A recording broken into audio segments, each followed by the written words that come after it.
Hi, I'm Desi Cerna. Welcome to Guitar Chord Progressions and Playing by Numbers.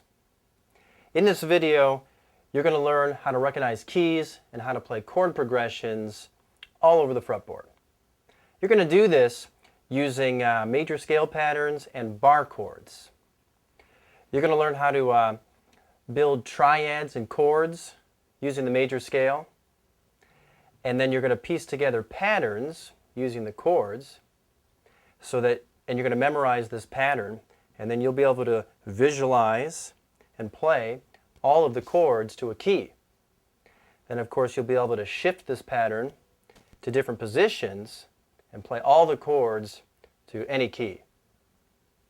Now there's lots of benefits to understanding keys and chord progressions.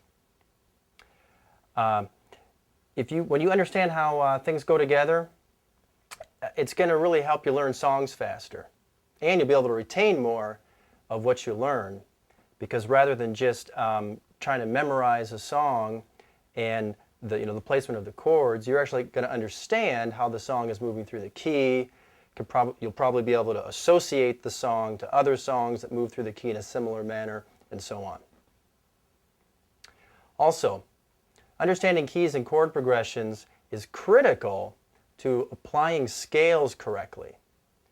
So if you have future plans of learning about scales, maybe playing lead guitar, or simply just learning how to play riffs and melodies over tunes, you'll really need to understand how to recognize a chord progression and how to recognize the key, because that's what's going to determine what scale you can play over it.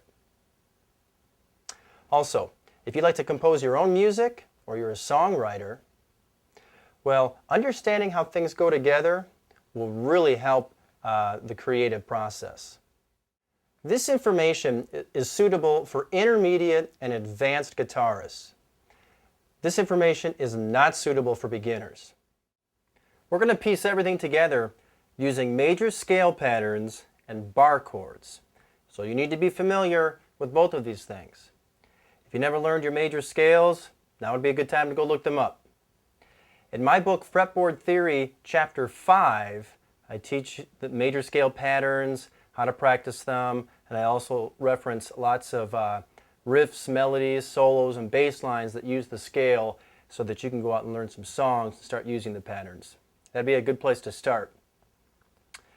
Make sure you know your bar chords as well, and if you feel that your playing meets all these requirements, then you're probably ready to get started.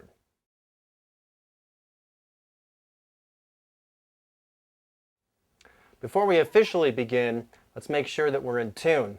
I recommend you tune up to an electronic tuner. I tune to an electronic tuner, 440 standard tuning. But in case you don't have a tuner on hand and you want to match your strings to mine, here is my 6-string E.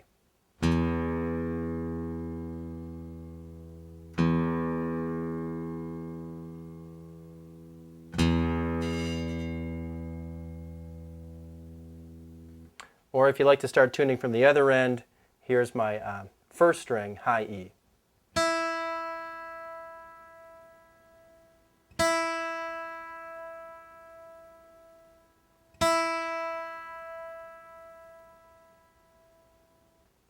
Okay, that should get you started. You can use relative tuning and get the rest of your strings tuned up.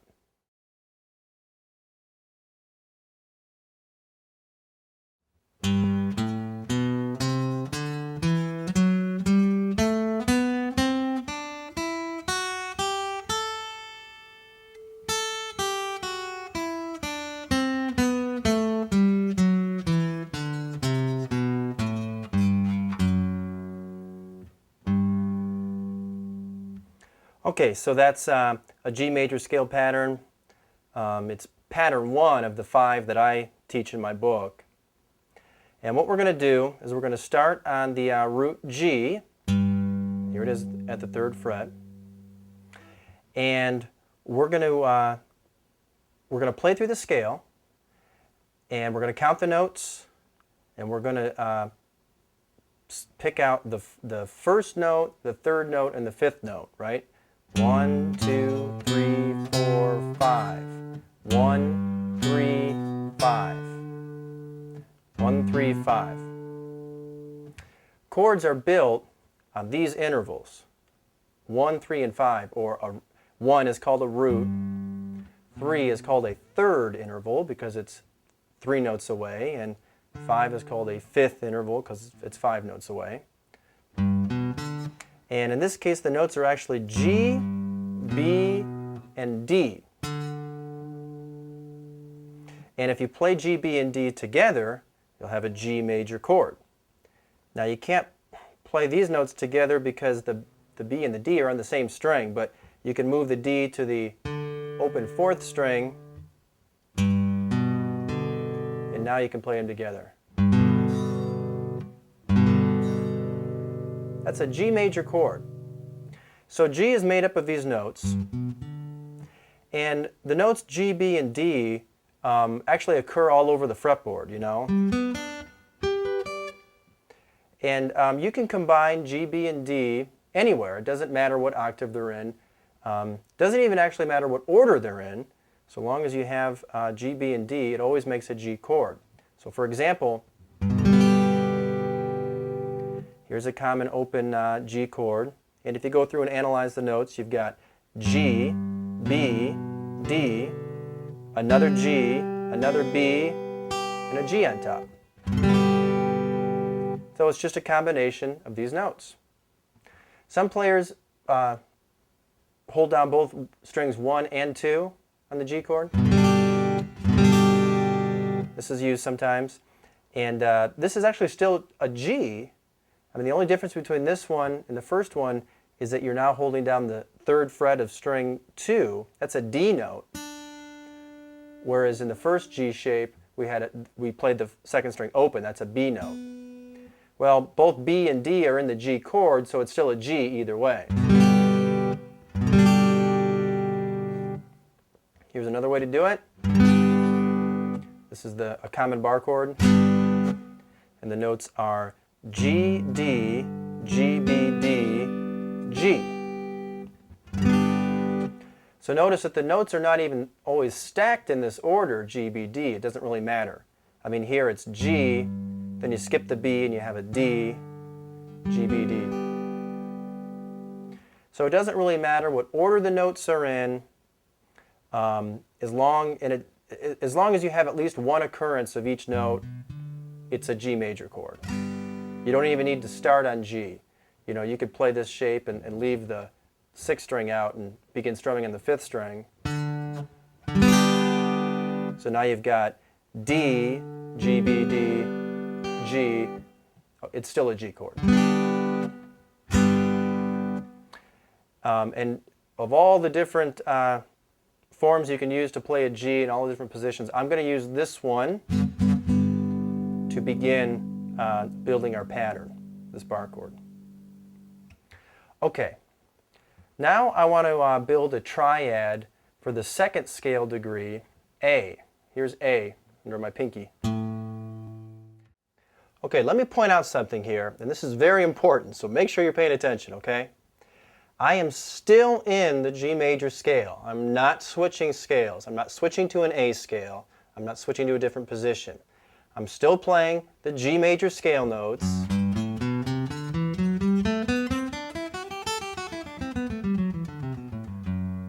I'm simply just starting on the A note that is in the scale, and I'm counting that as 1, and I'm counting up from there. Because I want to find the 1st, 3rd, and 5th intervals according to this A, but still in the G major scale, okay?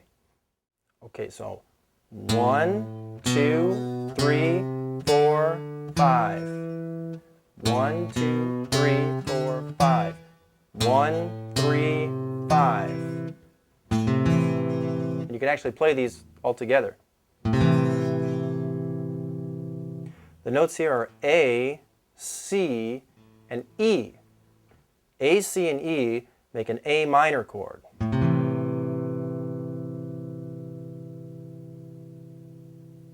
And so for example, here's a common open A minor, and if you analyze the notes, you've got A, E, A, C, E. Or you could play a bar chord right here, A minor, A, E, A, C, E, A. Let me go back to the triad for a second. There's a handful of ways you can play this. You can play A, C, E, or you could put your middle finger on A and play A, C, E, A, C, E, or you could put your index finger on A and play A, whoops, A, C, E, and it's all the same notes. You know, on the guitar there's always more than one position that you can play notes in. But I want you to play this particular position right here. Okay? Now just remember this for a second, because we're going to go back to G. This was our G triad, remember? You can do it like this: G, B, D, or G, B, D, or G, B, D. And I want you to play this version right here: G, B, D. Okay, take a look at the distance between G and its third. It's 2 whole steps, right? Or you go up 1, 2, 3, 4 frets. Okay? And then look at the distance between G and its fifth. The fifth is over a string up 2 frets. Looks just like a power chord. That's why power chords are written with a 5 next to them, like G5, which means a root G and a fifth. Technically, power chords are not complete chords because they lack the third interval. All right, so we've got G, that's the G triad. And then let's go to A. Here's the A triad. All right, look at the distance between A and its third. Notice that it's less of a difference here. It's not 2 whole steps, it's 1.5 steps, or you go up 1, 2, 3 frets. Okay? So the distance between A and its third is less than the distance between G and its third. We say this is a major difference, and this is a minor difference. This is where the terms major and minor come from. Major and minor refer to the third, because both chords have a perfect fifth interval in them. That's the same. But the sound of the chord is different because of that third. All right? So the minor third is sometimes called the flat third because it's 1 fret lower than a major third. And the major third is usually just called a third. You don't always have to say major. When you just say third, that implies that it is major. But you do need to specify minor third or flat third if you're talking about minor. Major third, minor third. Or you could also call this a flat third. Flat third means it's 1 note lower, flat, than a major third. Now notice that in both triads you have what's called a perfect fifth interval. Right? Makes a G power chord. Just makes an A power chord. So the distance between the root and the fifth is the same in both chords, only the third is different. Okay, let's move on now and continue working on creating triads for the rest of the scale. We're going to build a triad and a chord for each scale degree. All right? So the next scale degree is the third, B. Remember, we're still in the G major scale. We're still using the G major scale notes. We're just going to start counting from B. Okay, remember, we're still using the same major scale pattern here.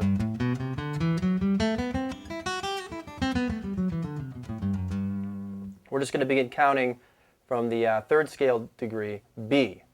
So 1, 2, 3, 4, 5. 1, 3, 5. And you have the notes B, D, and F sharp. There's a couple different ways you can do it. You can play B, open D, F sharp, B, D, F sharp. Or you can grab B on the 6th string, B, D, F sharp. Notice this looks just like the first A triad we made. So guess what? B is minor too. It's identical to the A. Here's another way you could do it. B, D, F sharp. Or if you put your index finger on it, B, D, F sharp. Again, this triad fingering is identical to what we left off with the A.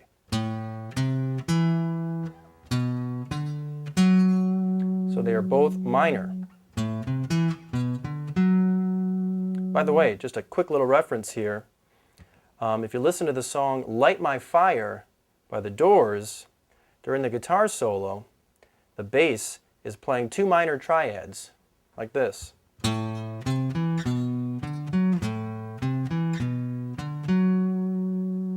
Going right back and forth between the 2nd and 3rd scale degrees in a major scale. Okay, anyway, so B minor is B, D, and F sharp. When you combine these notes, you get a B minor chord.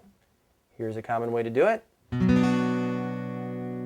if you analyze these notes, you've got B, F sharp, B, D, F sharp. Or up here at the 7th fret, minor bar chord, B, F sharp, B, D, F sharp, B. I'm going to use this particular bar chord. Okay, so the first scale degree, G, was a major triad and a major chord. The 2nd scale degree, A, was a minor triad and a minor chord. And the 3rd scale degree, B, is a minor triad and a minor chord. And rather than focusing on the notes, I want you to think of this in terms of numbers, okay? 1 is major, 2 is minor, 3 is minor. 1, 2, 3. Major, minor, minor.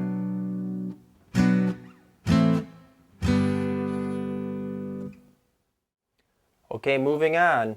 Now we're going to build a triad and a chord for the 4th scale degree, C. We're still using the same G major scale pattern. We're just going to start playing here, and we're going to count this as 1. So 1, 2, 3, 4, 5.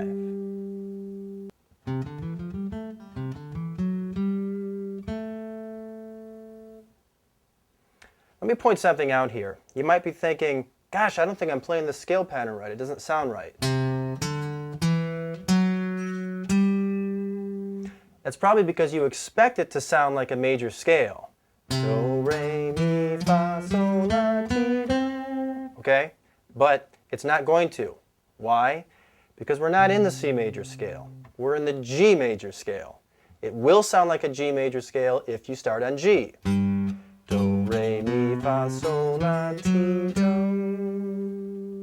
But remember, we're in the G major scale and we're starting on the 4th scale degree. So we're starting right in the middle of the scale. That's why it sounds strange, because it's not the major scale, okay? So just remember, we're in the G scale. So 1, 2, 3, 4, 5. 1, 3, 5. The notes here are C, E, and G. You can play them together like this. C, E, G. This is actually just part of an open C chord. C, E, G, then you can add another C and another E.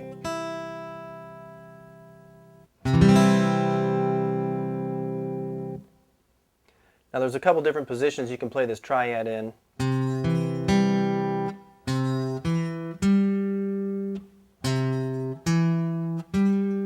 Here you can see how the third is 2 whole steps higher. This is a major triad, it's a major chord. And the fifth interval is the same as all the other chords, a power chord, perfect fifth.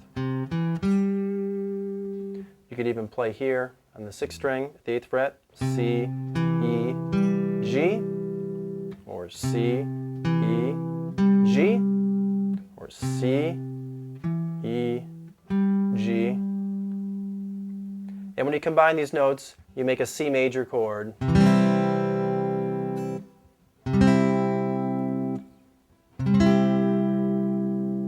And they're stacked a little bit differently in each position, but it's a C major nonetheless. Okay, let's go back and review, all right? First scale degree, 1, major triad, major chord. Second scale degree, minor triad, minor chord. And so is the third. And now, here's the 4th scale degree. It's a major triad and a major chord. So 1, 2, 3, 4. Major, minor, minor, major.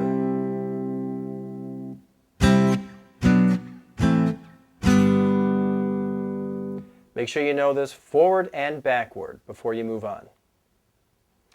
All right, notice that I'm not really thinking about the notes. I'm emphasizing the numbers, all right? And as you go through and piece together the whole scale and memorize the chords and the triads along the way, be sure to remember them by number, okay? Okay, next we're going to build a triad and chord for the 5th scale degree, D.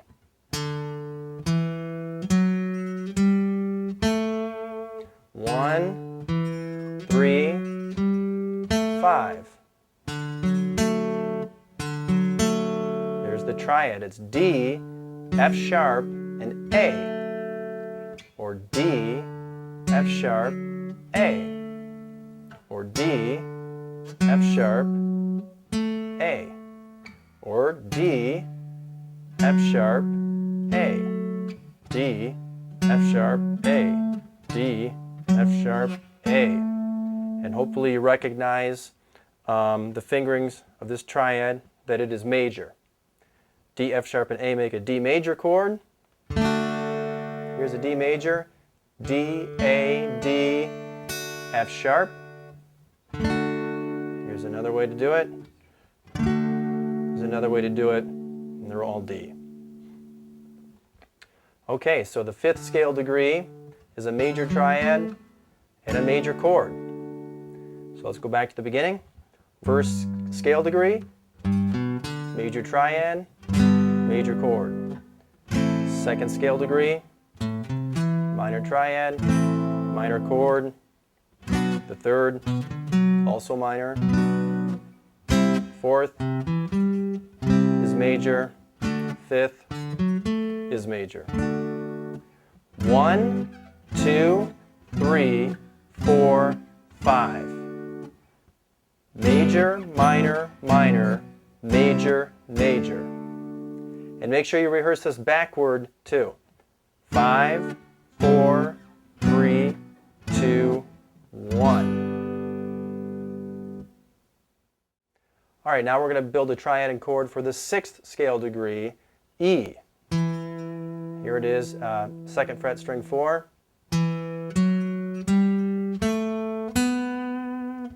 1, 2, 3, 4, 5. 1, 3, 5. And that's E, G, and B. Let's move to a different string.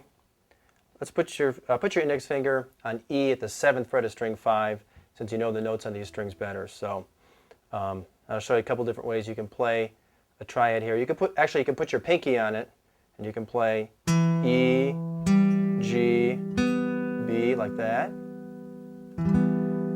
Or E, G, B, or E, G, B. Or you can put your pinky on E, 12th fret, string 6, E, G, B, E, G, B, E, G, B. Hopefully you recognize these are all minor triad shapes. When you combine these notes, it makes an E minor chord. E, B, E, G, B, E. Here's another way to do it. We're going to use this bar chord right here. So this is our 6th scale interval, and it's a minor triad and a minor chord.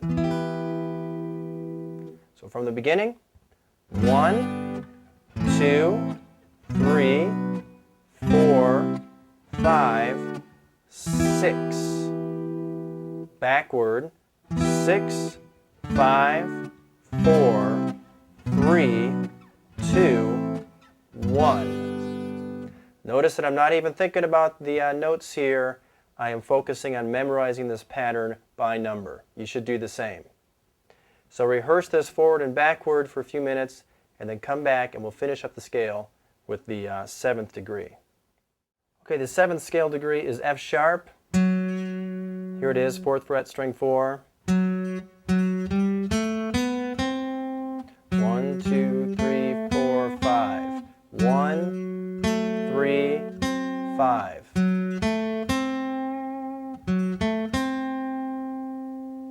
And let's jump over here to the 5th string, fret 9, and play the same shape.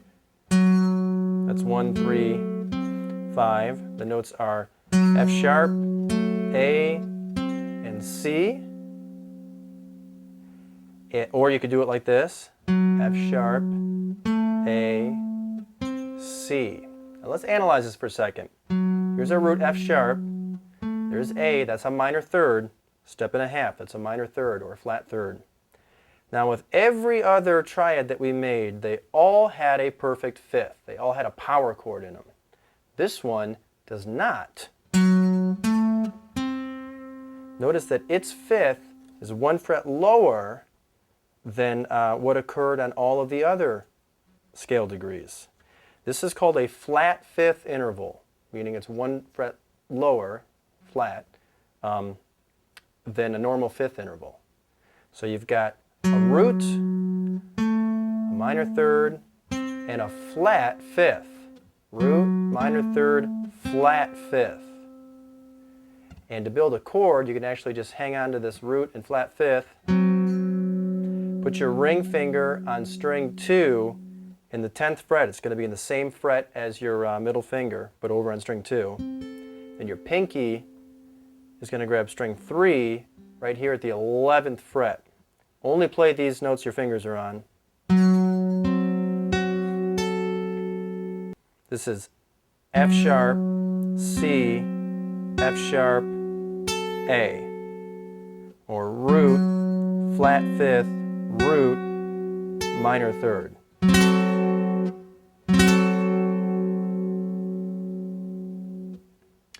Sounds pretty strange, doesn't it?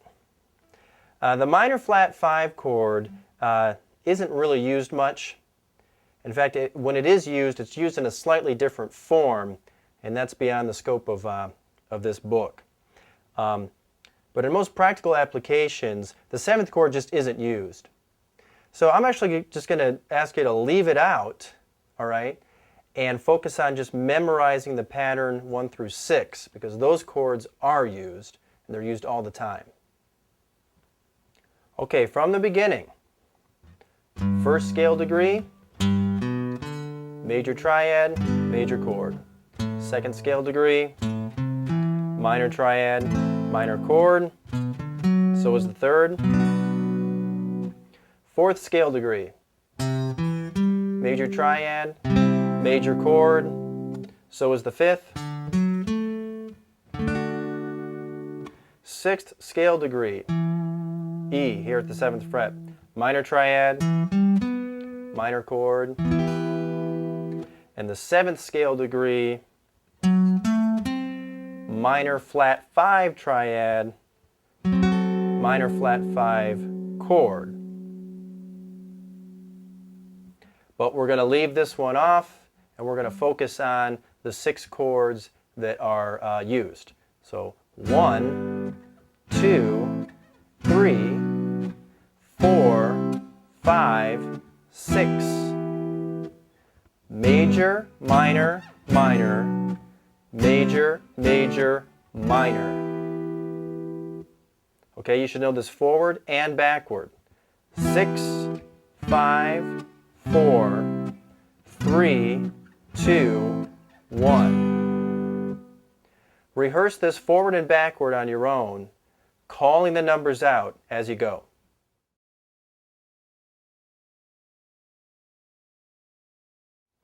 Okay, once you have this whole pattern memorized, you can just, visualize it and then just shift it to a different position, and voila, you'll have all the chords in that new key. So here it is once more in G, starting at the 3rd fret, right? 1, 2, 3, 4, 5, 6. Well, just visualize this pattern. You've got 3 notes on the 6th string, 3 notes on the 5th string, and now just scoot it up a fret. So you're going to start here at the 4th fret now, and you're just going to duplicate the same pattern. So major, go up 2 frets to a minor, up 2 frets to another minor. Go back to your major for a second, because the 4 chord is opposite the 1 chord, but just on the next string. So here's 4, up 2 frets to a major, 5, up 2 frets to a minor, 6. 1, 2, 3, 4, 5, 6. Or backward, 6, 5, 4, 3, 2, 1. Now 1 is G sharp or A flat, you can call it either. So here's all the chords in the key of A flat. I want to point out again that we don't even know what the notes are in this key because we didn't even discuss them. We don't know what the key signature is, we don't know what the flats and the sharps are, and guess what? It doesn't matter. As long as you can visualize this chord pattern and play through it correctly, then you'll have all the correct chords. And that's what matters most. Okay, new key. Let's start this pattern now at the 5th fret. This is an A. So 1, 2, 3, 4, 5, 6. And backward. 6, 5, 4, 3, 2, 1. Here are all the chords in the key of A. You don't even know you may not even know what all the notes are in the key of A, or what the key signature is, or what the flats and sharps are. It doesn't matter. With this pattern, you can move it around and you can instantly see where all the chords are for that key.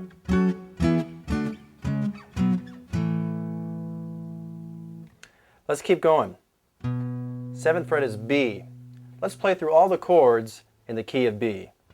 1, 2, 3. Be sure to call them out as you go. Go back to the 1 chord. Remember, the 4 chord is opposite the 1 chord on the next string. 4, 5, 6. 1, 2, 3, 4, 5, 6. Backward. 6, 5, 4, 3, 2, 1. Take a break. Stretch your fingers out. Let's keep going. New key, C at the 8th fret.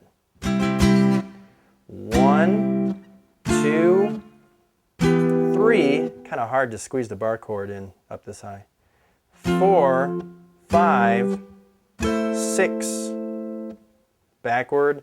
6, 5, 4, 3, 2, 1. There are all the chords in the key of C. Okay, let's move down here now. first fret is F, I want to play through all the chords in the key of F. So 1, 2, 3, 4, 5, 6. Backward, 6, 5, 4, 3, 2, 1. Okay, now I want you to visualize this pattern right here in the key we just played in, F, okay? Because what we're going to do is we're going to scoot this pattern down 1 fret. So now, the first chord is hanging off the end of the guitar neck here, okay? So the 1 chord is now, you could play it like this, just bar, on the other side of the nut. There's your 1 chord, it's actually an E major. You can do it like this if you want. Okay, now let's go up 2 frets. 1, 2, here's the 2 chord, it's minor. And this would be the 3 chord. So 1, 2, 3. This is the key of E. We're starting on the open E. And even though E is an open string, you still can start there and you can build the pattern from there. 1, 2, 3. Now go back to your 1 chord. Remember, the 4 chord is opposite the 1 chord, but on the next string. So if you go opposite this chord, you end up with an open A. Or maybe you play it like this. It doesn't matter how you finger it, as long as you play it. Sometimes I like to put my index down here and pretend like I need to bar, just because my fingers are so used to the feeling of playing through the pattern like this, So this would be 4. Then you go up 2 frets to 5. And up 2 more frets, switch it to minor. And there's 6. 4, 5, 6. From the beginning. 1, 2, 3, 4, 5, 6. Now backward. 6, 5, 4, 3, 2, 1. All right, now a lot of players get thrown off when this pattern's hanging off the end of the guitar neck here, okay, in the open position. So just take, an extra minute or two. This is the same pattern, nothing has changed. It's just hanging off the end of the guitar neck so that the 1 chord and the 4 chord end up being open chords because you're utilizing the open strings, right? Okay? So just be patient, go through this several times, and just try to visualize it just like you do in any other position, because it is the same pattern.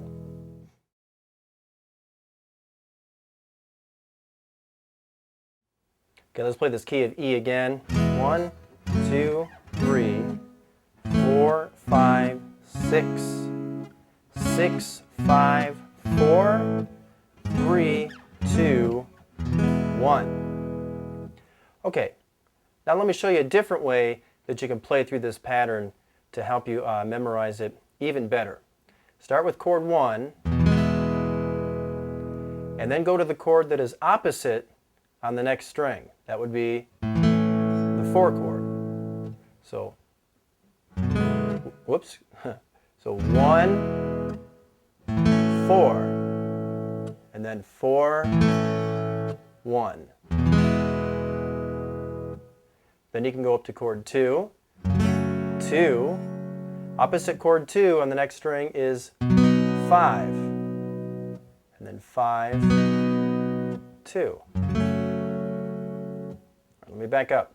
So you've got 1, 4, 4, 1. Then 2, 5, 5, 2. Then you come up here to the 3 chord. Opposite the 3 chord on the next string is the 6th chord. So 3, 6, 6, 3. Back to the beginning. 1, 4, 4, 1. 2, 5, 5, 2. 3, 6, 6, 3. All right, now let's try jumping back and forth like this in other keys, okay? So let's move the pattern up and just go through some other keys and do the same thing.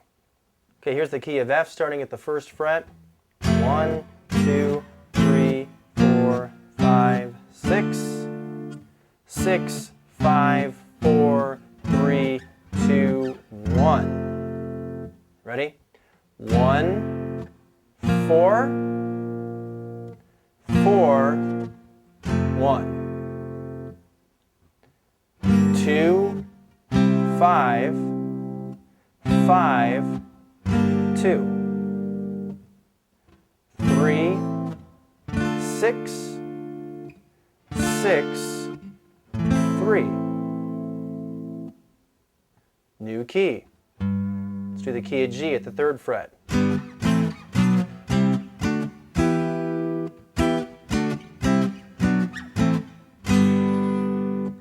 1, 4, 4, 1. Call them out as you go. 2, 5, 5, 2. 3, 6, 6, 3. And so on. You can practice this in any key. You can actually, begin this anywhere. Be sure to call them out as you go. 2, 5, 5, 2. 3, 6, 6, 3. And so on.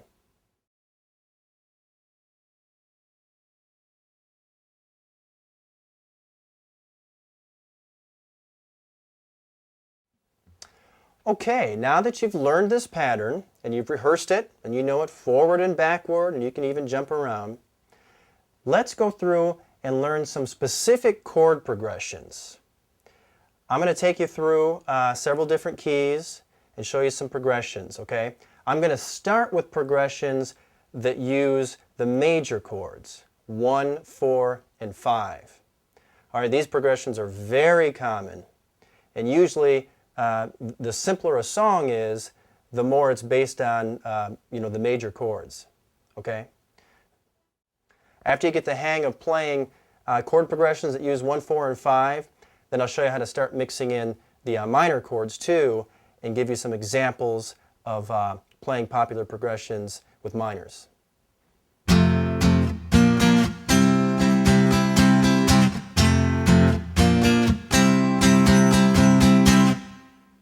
Okay, what I'm doing is playing in the key of F, right? 1, 2, 3, 4, 5, 6. And I'm playing the progression 1, 4, 5. These are the major chords, right? So I'm playing 1, 4, 5. 1, 4, 5.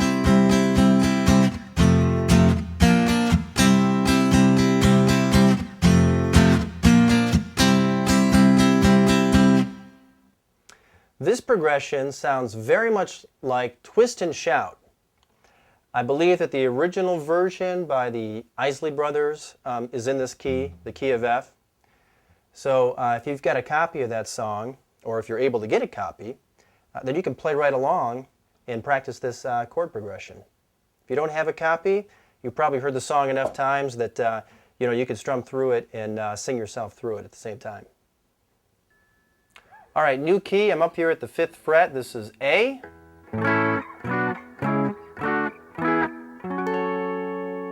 One, 4, 5. I'm going to play a similar progression, but I'm actually going to hit the 4 chord on the way back down. It goes like this. 1,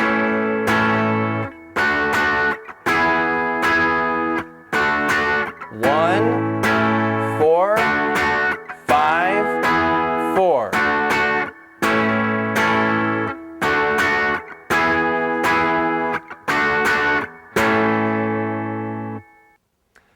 Okay, I hope you could figure out what song is based on this progression. 1, 4, 5, 4 in the key of A is what the song Wild Thing by the Trogs is based on. And I recommend that you get your hands on a copy of that tune and just, try playing along. It'll just help you learn playing the chords in this order a little bit better.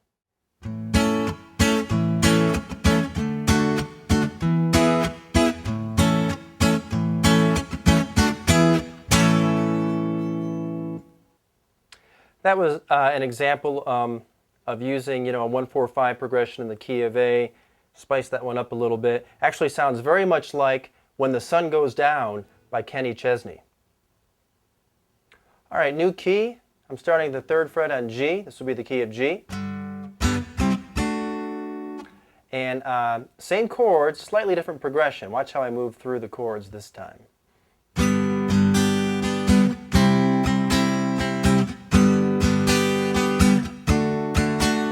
This is 1, 4, 1, 5. All right, could you spot this one?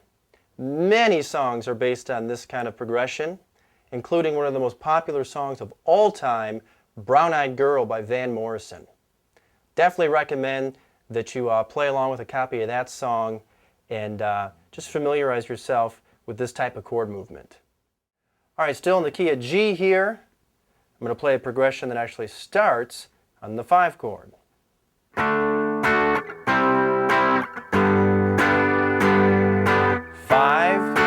4, 1.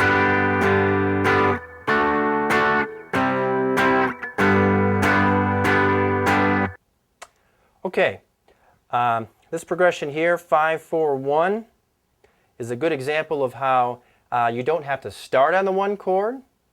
The 3 major chords can be actually used in any combination. In most cases, a song will usually either begin on the 1 chord or the 5 chord. That's most common, but you could begin on any chord. So here's an example of beginning on the 5 chord.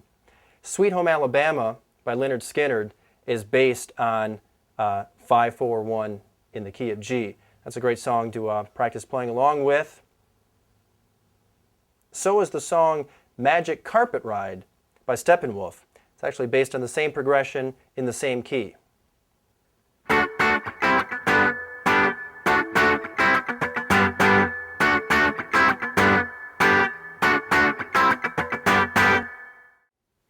All right, in the key of A here at the 5th fret, this progression is going to start on the 5 chord. It goes like this. 5,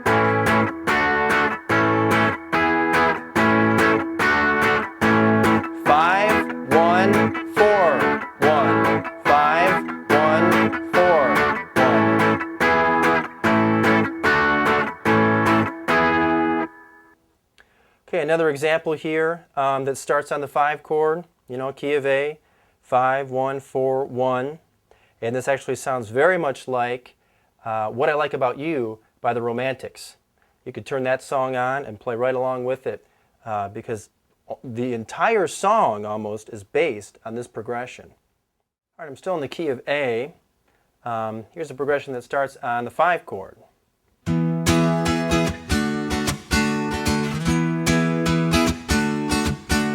So 5, 4.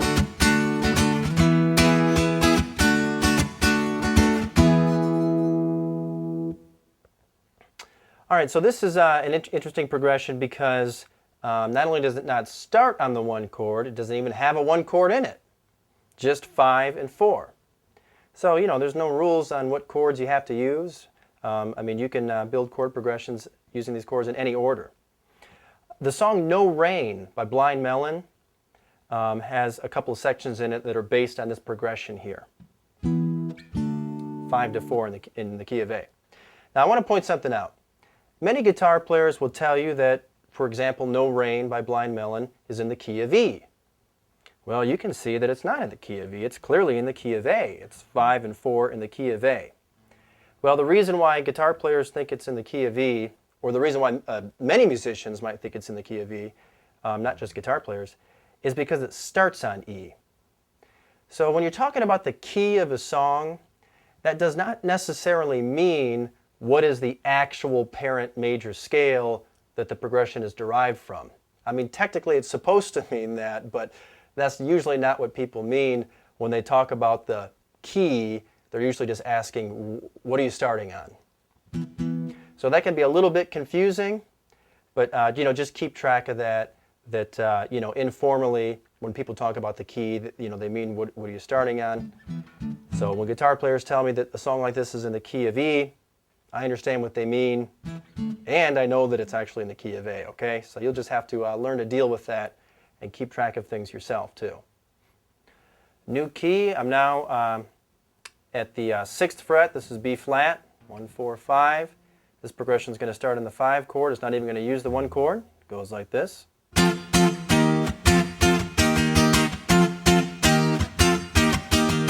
5, 4, 5, 4, 5, 4, 5, 4.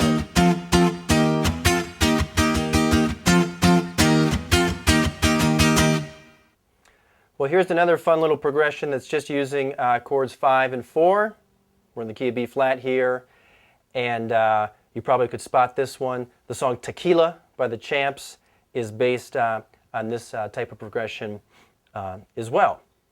And even though it is technically, that these chords technically are derived from the B flat major scale, many musicians will probably tell you that Tequila is in the key of F, and what they mean by that is, oh yeah, it starts on F.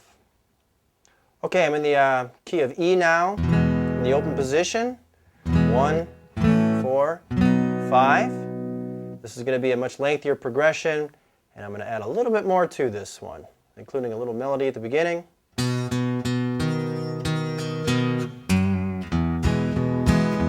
So your chord is chord 1.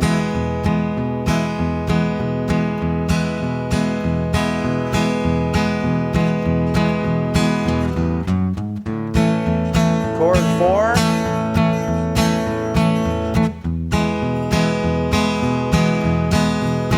Chord 5. 1.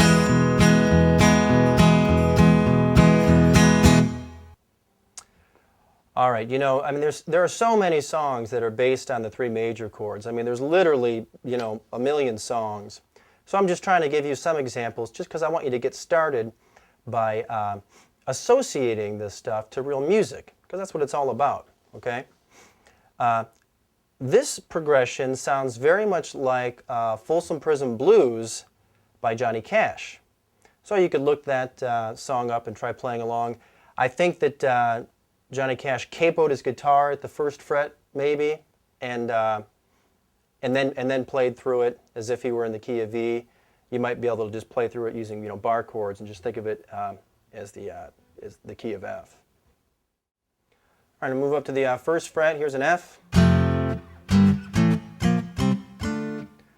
1, 4, 5. Here's a progression in the key of F. Check it out.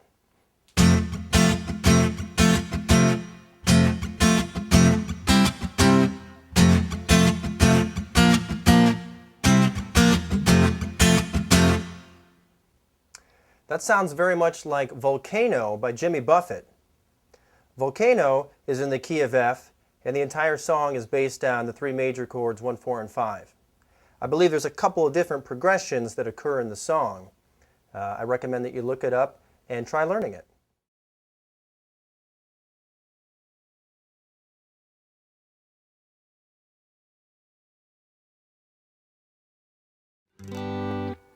All right, so I'm in the key of G here at the 3rd fret. Now I'm going to play the 1 chord G and the 2 chord A minor. Check it out.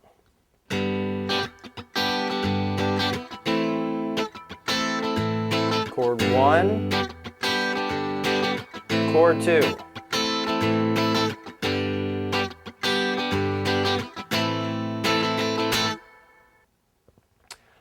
Okay, so we're playing a 1, 2 chord progression in the key of G, and the song Heaven by Los Lonely Boys is based on this same type of progression. I believe that Los Lonely Boys tuned their guitars to E flat. So if you wanted to play along with that actual song, you'd either have to tune your guitar to E flat, or you could actually just scoot this progression down one fret, and then you'd match the recording.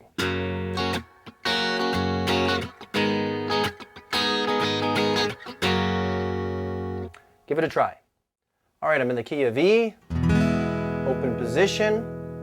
Here's chord 1, here's chord 2, and the next progression goes like this.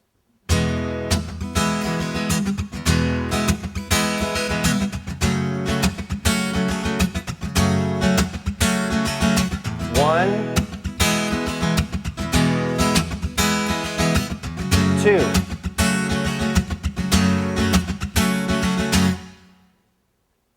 Another 1-2 chord progression, this one in the key of E.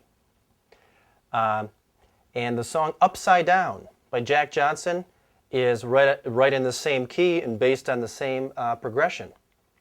In fact, later in that song, there's a chorus which is based on a progression right out of the key of E. 1, 2, 4, 5.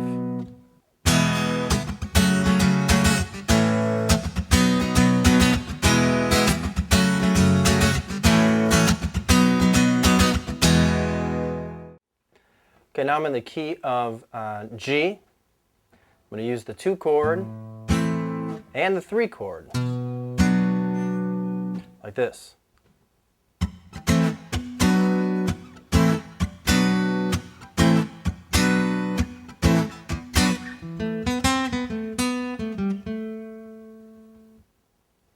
Okay, I was trying to give this a bit of a jazzy swing because the song Moon Dance by Van Morrison is in this key and based on a similar progression, switching back and forth between chords 2 and 3. Another song, which also has kind of a jazzy sound to it, that does this is Light My Fire by The Doors, the solo section. Solo section goes back and forth between chords 2 and 3.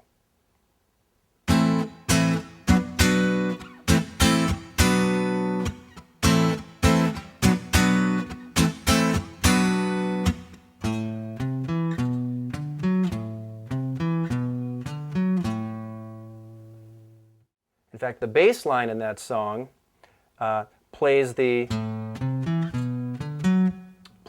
triads right along with the chords. I think Light My Fire by The Doors has got guitars tuned to E flat because I don't think it's actually in this key. I think it's 1 fret lower. So you could either tune down or you could just shift this bar chord pattern down 1 fret, you know.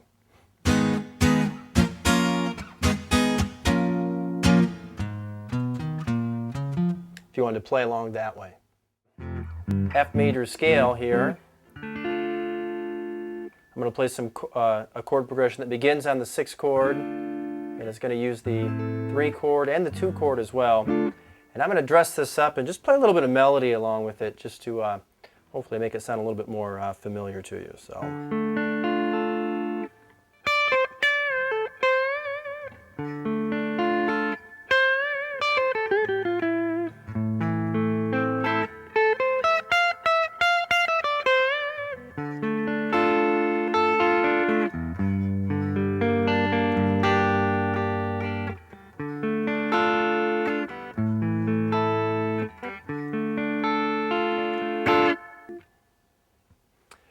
Okay, so this was a progression right out of the key of F, just using the minor chords. And the song Black Magic Woman by Santana is based on this same type of progression. In fact, it even has some similar melody to what I was playing in there. So chord 6, 3, back to chord 6, 2, 6, 3, 6. Black Magic Woman actually has a little bit more to it. I believe there's a 2nd chord progression during the verses, which is still based on the 3 minor chords. Great song to look up and learn and practice playing along with. All right, I'm in the key of G here. I'm going to play a progression that's 1, 5, 6, 4. Goes like this. 1, 5, 6, 4. All right, so this progression is kind of a rocker, and it sounds very much like When I Come Around by Green Day. Now I want to point out that, rock guitar players use this pattern all the time. And even though they may not be playing the full bar chords, they may just be playing power chords, their chord progressions are still based on these intervals in this pattern, So with this last example here, I was playing 1, 5, 6, 4, and I was mainly just playing power chords, like on the 1 chord, I was just playing the root and then getting a little bit of strings, 5 and 4, so I wasn't really playing the whole thing. Same thing in the 5 chord. On the 6 chord, I actually did go ahead and strum all of it.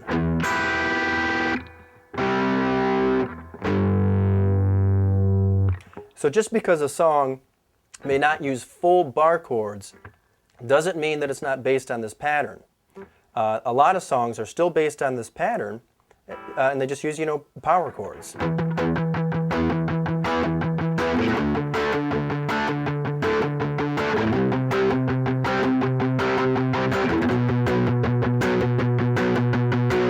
And so on.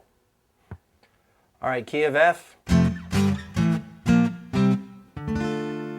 I'm going to start here on the D minor, the 6th chord.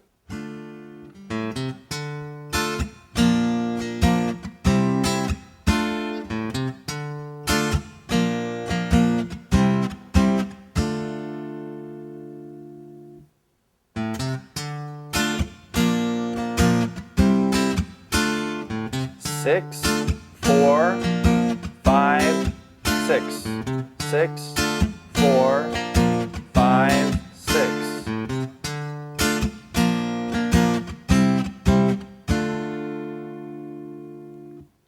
All right, could you spot that one? Layla by Eric Clapton, specifically the slow unplugged version, is based right out of the key of F. And on a progression just like this. Now there's other things going on in that song, but it does have this progression at the beginning, and I think even during the solo sections. Okay, this progression is similar to the last. I'm just going to move down 1 fret, so now I'm in the key of E. 1, 2, 3, 4, 5, 6. And this progression is going to go 6, 5, 4, 5, and then repeat.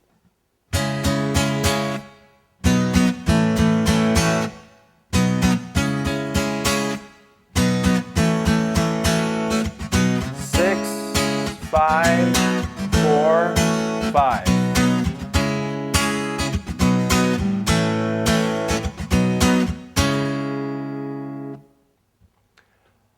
Okay, that's another very common chord progression, and you can hear it used on the Jimi Hendrix version of All Along the Watchtower. In fact, unlike some of these other examples that I gave you where they just had 1 or maybe 2 parts of the song that were based on the progression I showed you, All Along the Watchtower actually follows the same progression through the entire song, beginning to end. There's no other progressions in that one. Great song to play along with. Hendrix did tune his guitars down to E flat for this song, so you're going to have to tune down because you've got an open A in here, and well, you're already using open strings. There's nowhere to go. You can't just move this down. Let's play another progression in the key of E.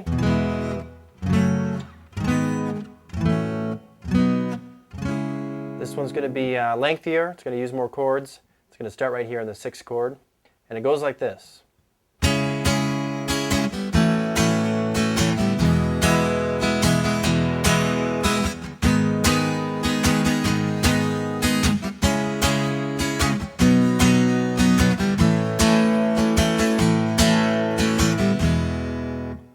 give you that again, and I'll call out the chords by number.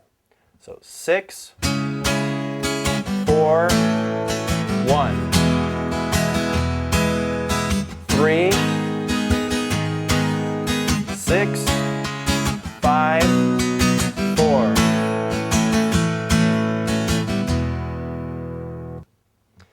All right, this little progression that I showed you here sounds an awful lot like Sister Golden Hair by America. That song is in the key of E, and it remains in the key of E for the whole song, and it actually moves around quite a bit, and it ends up using all of the 6 chords in the key. Great song to learn if you want to see how a song could move around and use all the chords. So the little progression I played for you, I think only corresponds to maybe the intro of the song, but I bet you can figure out the other parts on your own. Give it a try. I'm in the key of G. G starting here at the 3rd fret, string 6.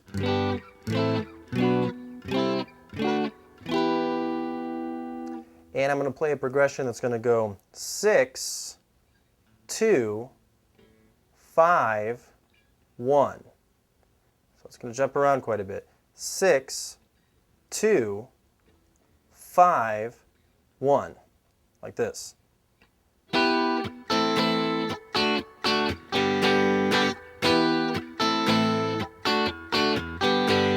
6, 2, 5, 1. 6, 2, 5, 1. All right, here's a great progression that jumps around, uses some of the minor chords and the major chords. And this progression sounds very much like Island in the Sun by Weezer. Great song to look up and learn. Island in the Sun by Weezer, I believe, has a couple other sections in it, or a couple sections to it, with some different progressions. But the entire song is based in the key of G, and it's using all the chords right in this pattern. All right, so these were just a handful of examples of different progressions that you can play.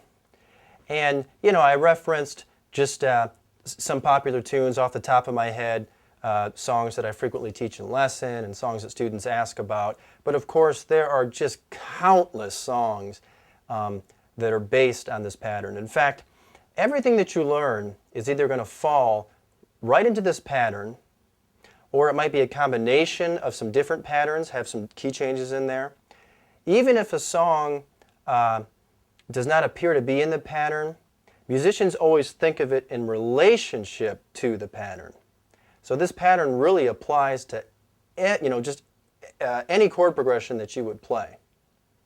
Now, I highly recommend that you look up some of the songs that I referenced and learn them and play along with them, because you really need to connect this stuff to real music for it to sink in. You know, you can play up and down this chord pattern all day, and well, it's just a chord pattern until you play real music with it. So definitely use songs as a way to familiarize yourself with using the chords in a manner that most people would recognize. Another great thing to do is think about songs that you've already learned. Especially songs that have chord progressions based on bar chords. See if you can now figure out what key they're in. See if you can figure out how they fit into the pattern and where that pattern would be on the fretboard. This is a great thing to do. It'll help you learn this pattern better and the fretboard better, and it'll help you learn more about songs that you already know. You know, songs that maybe you've played for years, but you just memorized where the chords were. You never really knew what key it was in. You didn't know what the progression was or anything. So that's a great thing to do. I highly recommend that you do that.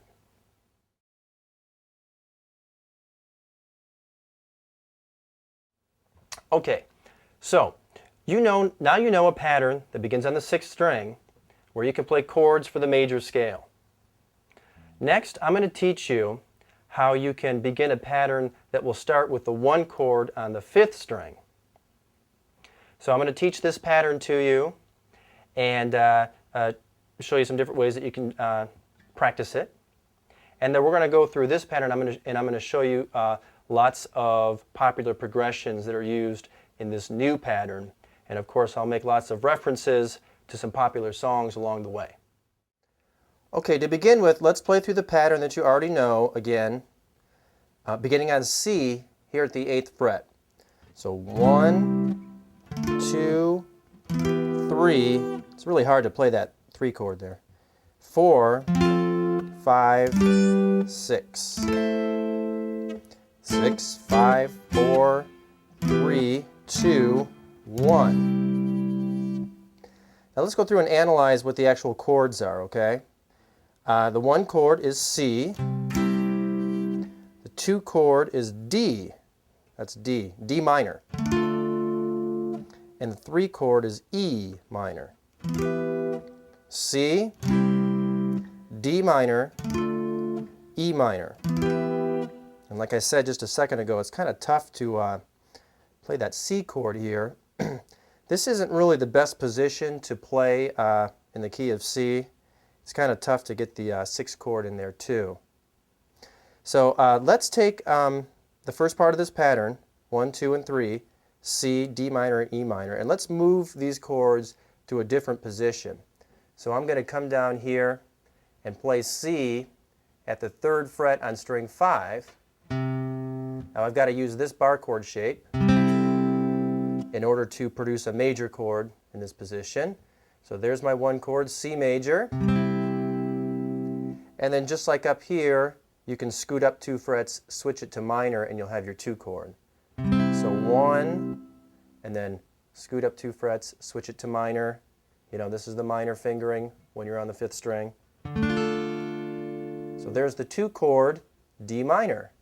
And then if you just go up 2 frets from here, there's your 3 chord, E minor.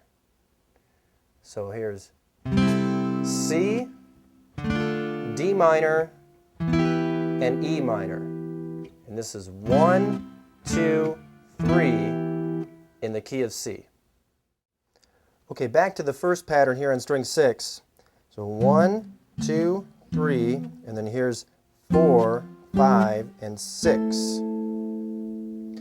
And let's analyze these to see what the chords are specifically.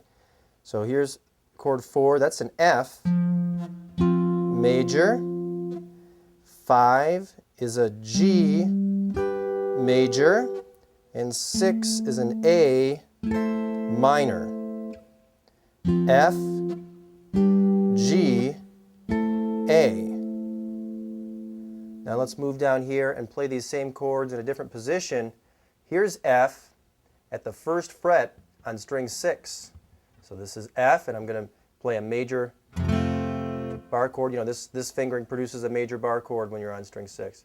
So F, and then just like up here, you know, from your 4 chord, you just scoot up 2 frets and play another major, and that's your 5 chord. So if this is the 4 chord F, then you can just scoot up 2 frets. Here's your 5 chord, G, and then scoot up 2 frets again, switch this to minor, take your middle finger away. There's your 6th chord, A minor. So F, G, A minor. This is 4, 5, and 6. So let's go back and review all of the chords in the key of C down here in this new position. Here's C on the 5th string. So this is 1, 2, 3, and then all the way down here at the 1st fret, 4, 5, 6. Let me point out a couple of things here. First, in comparison to the original pattern you learned, things are kind of flip-flopped around. In the original pattern, you had 1, 2, and 3 on the 6th string. Well, now they're on the 5th string. In the original pattern, you had 4, 5, and 6 on the 5th string. Now they are on the 6th string. In addition to that, this pattern doesn't line up quite as nicely. You know, up here, you had, 1, 2, and 3, and then you had 4, 5, and 6, and the very same frets, just opposite them on the next string. Well, down here, things don't line up quite as nicely. You've got 1, 2, and 3, and then you have to shift down a couple of frets, 4, 5, 6. When you, let's go up here, I'm sorry. Here's the 1 chord in the old position, and opposite the 1 chord is the 4 chord. All right? Well, in this new position here, the 1 chord is on string 5. Opposite the 1 chord on string 6 is the 5 chord. This is not the 4 chord, this is the 5 chord. So again, up here you had 1, 4. Down here you've got 1, 5. And if this is the 5 chord, obviously the 4 chord must be 2 frets lower. Let's go through this whole pattern again. 1, 2, 3. Now remember, the 5 chord is going to be opposite the 1 chord in this position. So if this is 5, then here's 4, 5, 6. Let me move backward now. 6, 5, 4. Now remember, your 1 chord is right here. So 1, 2, 3, 2, 1. 6, 5, 4, 3, 2, 1.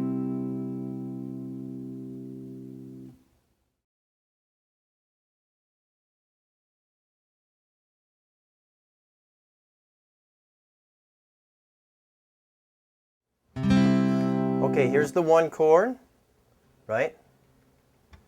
C. And remember that the 5 chord is opposite the 1 chord. There's 5. So there's 4. And I'm going to play a progression that goes 1, 4, 5.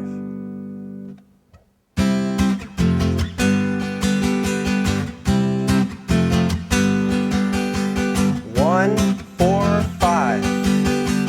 1, 4, 5. Okay, 1, 4, 5 is a real common progression. It occurs all the time and in various styles of music.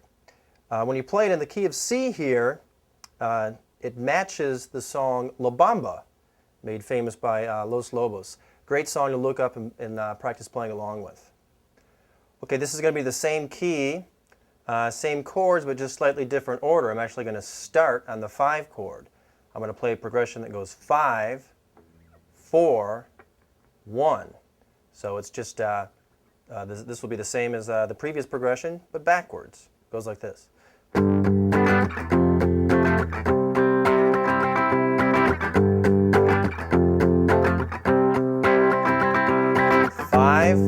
4, 1. 5, 4, 1. Okay, so we basically just took the progression that occurs in the song La Bamba and reversed it. Instead of 1, 4, 5, it's 5, 4, 1. And you can hear a progression like this used in the song Take the Money and Run by Steve Miller. Now I believe that that song by Steve Miller has a chord that is not in the key of C that comes up every now and then.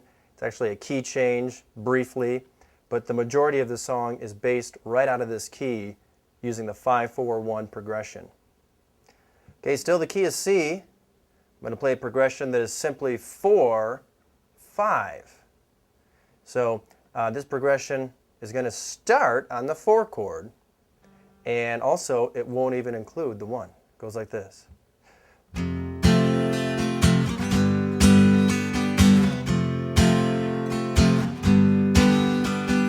4, 5, 4, 5. If you want to hear an example of this type of progression, 4 or 5, being used in an actual song, look up and listen to the song Dreams by Fleetwood Mac. Most of that song is based on a 4-5 progression in the key of C.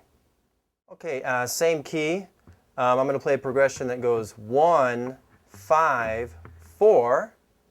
This is a bit of a rocker. I'm going to use some distortion on my guitar.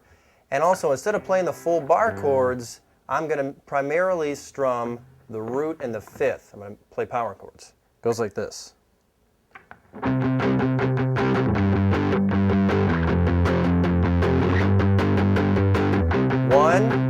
5, 4, 5. Okay, just some more typical, 1, 4, 5, 1, 5, 4 chord work. This particular progression that I was playing matches the verses to All the Small Things by Blink-182. In fact, that song by Blink-182 is based entirely in the key of C, and it's got a handful of different sections and progressions, but it's all based on the 3 major chords in the key of C. I bet that you could play along with that song and figure out each section by ear now that you know what it's based on. Try it.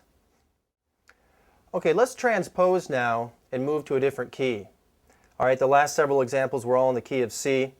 So we're just going to take everything and just move it up 2 frets, and we're going to duplicate the pattern in this new position. This will give us all the chords in the key of D. Okay, let's take this new chord pattern and let's move everything up 2 frets so that now the 1 chord will begin here at fret 5 on D. And so you're just going to duplicate the same pattern. 1, 2, 3, right? Major, minor, minor. Then remember, if this is 1, then the 5 chord is opposite it on the 6th string, and then the 4 chord would be 2 frets lower. So here's 4, 5, and 6. 1, 2, 3, 4, 5, 6. Backward, 6, 5, 4. Here's 1, so 2, 3, 2, 1. Now, let me play a progression just based on the major chords.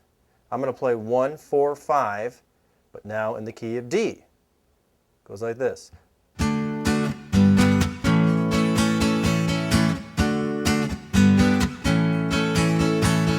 1, 4, 5.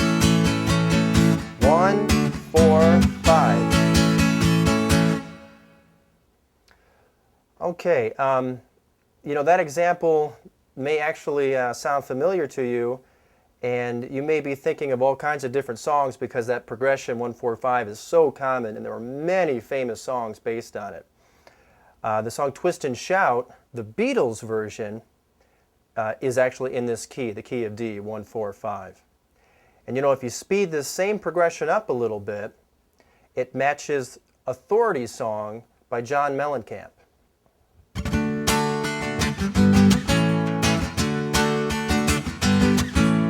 1, 4, 5. 1, 4, 5.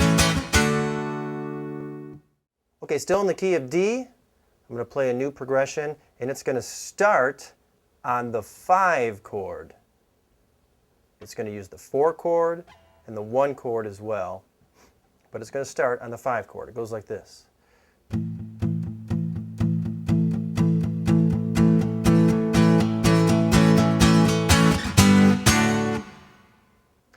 Okay, so remember, songs don't have to start on the 1 chord. They could start on any chord. I've given you examples of progressions that started on the 4 chord, and here's an example of a progression starting on the 5 chord. And this particular example matches the song Get Back by the Beatles. In fact, that whole song, Get Back, is based right out of this key, and for most of the verses and choruses, it just simply moves back and forth between chords 5 and 1, A and D. Try it. This next progression in the key of D is simply going to use the 4 and the 5 chords. It's actually going to start on the 4 chord, and it never goes to the 1 chord. It just uses 4 and 5 like this.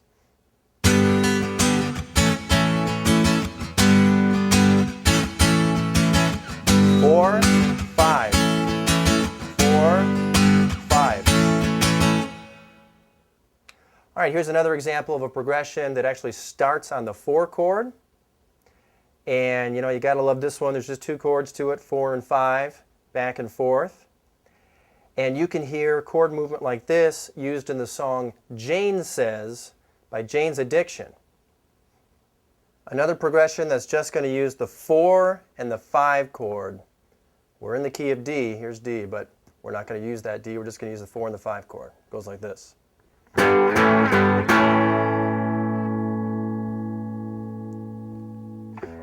5, 4, 5.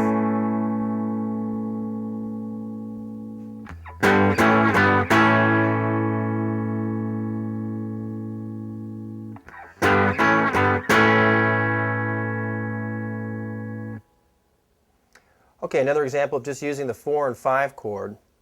Now earlier, when you were studying the first pattern, I showed you how to play a 1, 4, 5 chord progression in the key of A, and I told you that the song Wild Thing by the Trogs is based on that progression in that key. But if you listen to the song Wild Thing, you'll notice that during the verse, you've got different chord changes, and the chord changes are not in the key of A because you have a G in there. Well, the verse to Wild Thing is actually a key change. The chords in the verse are G and A. G and A occur in the key of D, in the D major scale. So the verse to Wild Thing is a 4-5 chord progression in the key of D.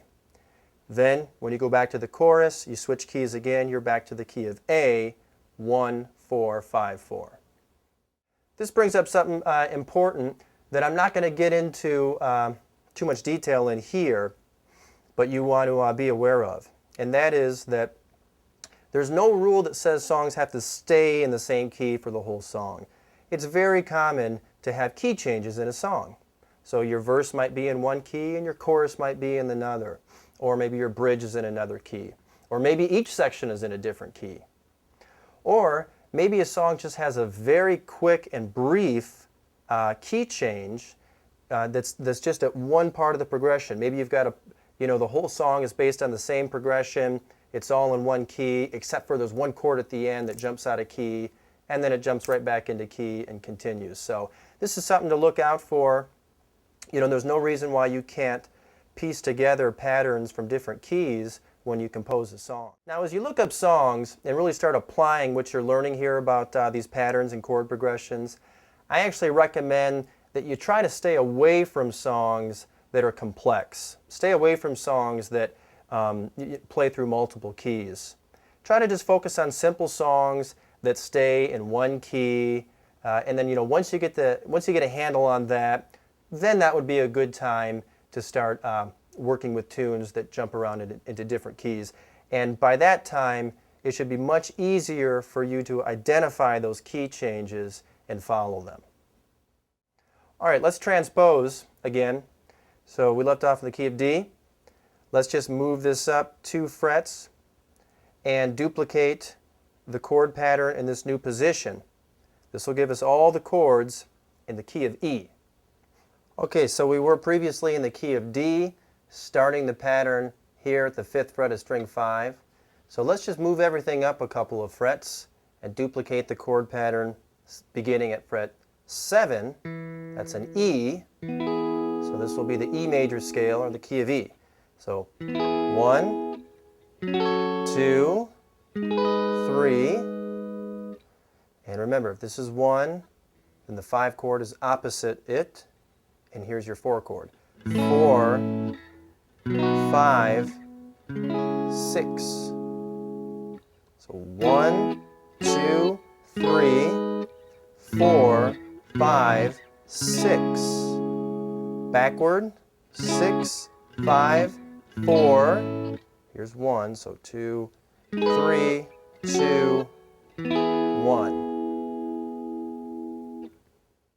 Okay, here's the progression based on the major chords. It's going to go 1, 5, 4, 1.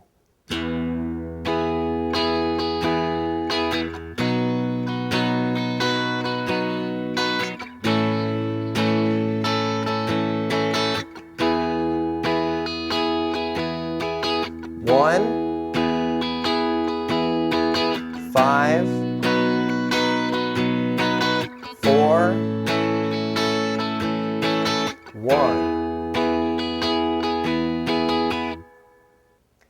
1, 5, 4, 1 in the key of E. Very common, typical progression in any key, not just the key of E. In this particular key, though, it matches the song Yellow Ledbetter by Pearl Jam. Great song to look up and play along with. This progression is similar to the last. It's 1, 5, 4, but instead of playing the whole bar chords, I'm just going to use some power chords like this.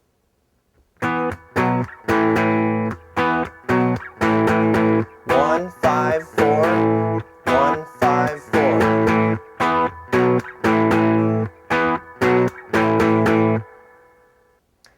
Okay, so another example of some 1, 5, 4 chord movement. You know, whether you play the whole bar chord or just the power chord or just pieces of the bar chord, you know, it's still all derived from the bar chord and it's still all in this pattern. This particular example sounds just like Never Let You Go by Third Eye Blind.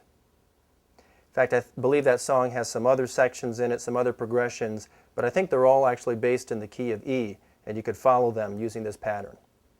Okay, still in the key of E. Here's E at the 7th fret. I'm going to play a progression that is simply 5, 4, 5, 4. Goes like this.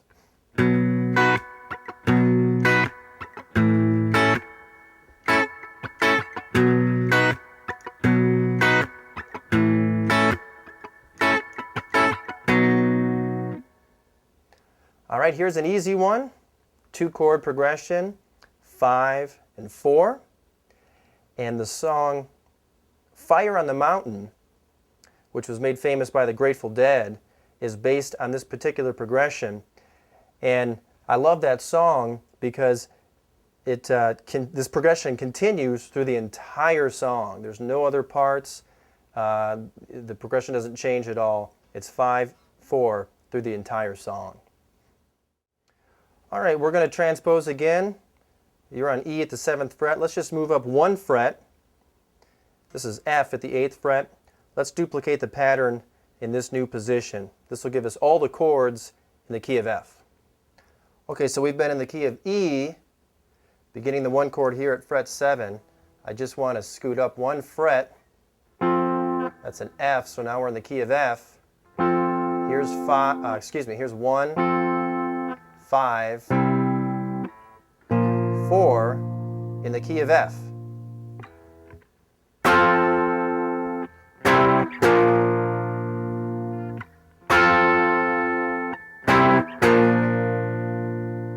One, 5, 4. 1, 5, 4. All right, playing a 1, 5, 4 chord progression in the key of F sounds like a very famous rock anthem, Baba O'Reilly by The Who. Some people know this song by another name, Teenage Wasteland. Great song to look up and play along with. It does have lots of other stuff happening, but at the beginning of the song when the guitar comes in, I think it's joined by a piano too and the bass, you can hear this progression, 1, 5, 4. It's a great song to use as a reference. You know, whenever I hear 1, 5, 4, you know, 1, 5, 4, which occurs in all kinds of music and all kinds of songs. But I always associate that with, oh, that sounds like that Who song. Oh, that's 1, 5, 4. That's one of the ways that I'm able to play by ear, by associating. That's why it's so important to look up and learn actual songs. That way you can associate and attach this chord information to something, you know, something tangible, something familiar. Okay, from the key of F here, I want to transpose all the way down to the key of B. B's at the 2nd fret on string 5, and we're going to duplicate this pattern in this position. We'll end up using an open chord, and we'll get all the chords in the key of B. We left off in the key of F here at the 8th fret, and I'm going to move my 1 chord all the way down to the 2nd fret. That's a B. So I'm going to begin here. 1, 2, 3, major, minor, minor. And if this is the 1 chord, then you'll find the 5 chord opposite it on the 6th string. There's the 5 chord, and then if you go down 2 frets, here's your 4 chord. Notice the 4 chord is hanging off the fretboard here. It's actually an open E. So this is the 4 chord. Then go up 2 frets. That's the 5 chord. Go up 2 frets, switch it to minor. There's the 6 chord. 1, 2, 3, 4, 5, 6. Backward, 6, 5, 4. Here's 1, so count up from here. 2, 3, 2, 1. Okay, this next progression is in the key of B, and it's going to go 1, 5, 4, 5. And I'm going to finger the 4 chord like this. You know, it's an open E. You could finger it like this. I like to use this fingering just because it's easier for me to get back to the bar chord. Here we go.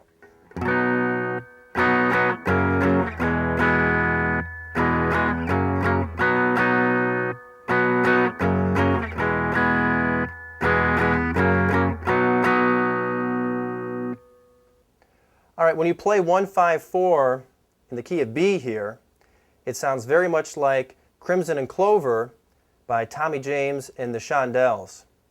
This is a very old and very famous song, and the chord movement in this song is really like the riff of this song. So for many, many musicians, whenever they hear 1, 5, 4 chord movement, they always associate that with, oh, that's Crimson and Clover, and they know that's 1, 5, 4.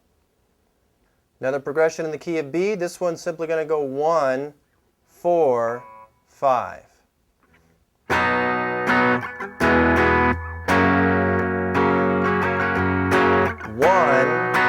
4, 5. Another progression in the key of B, this one was 1, 4, 5. A little bit different than the last. And you can hear this progression used in the chorus to Hold My Hand by Hootie and the Blowfish. In fact, I'm pretty sure that that entire song is based on the 3 major chords in the key of B right here in this position. Why don't you look it up and give it a try.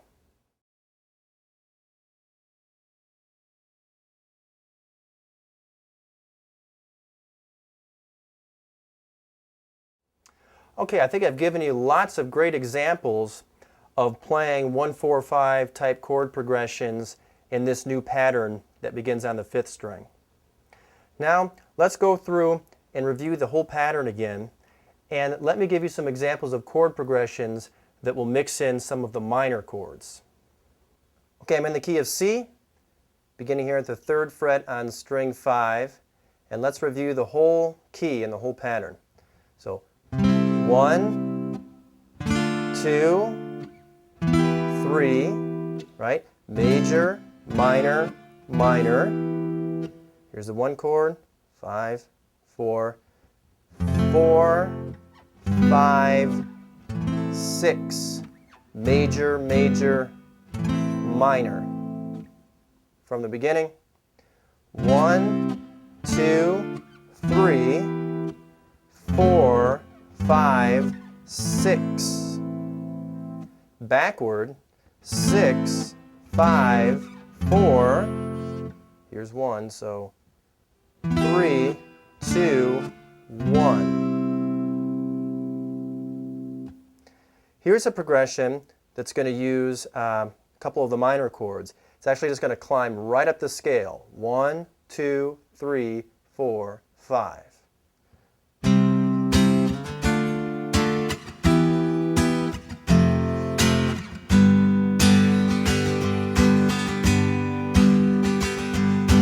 One, 2, 3, 4, 5.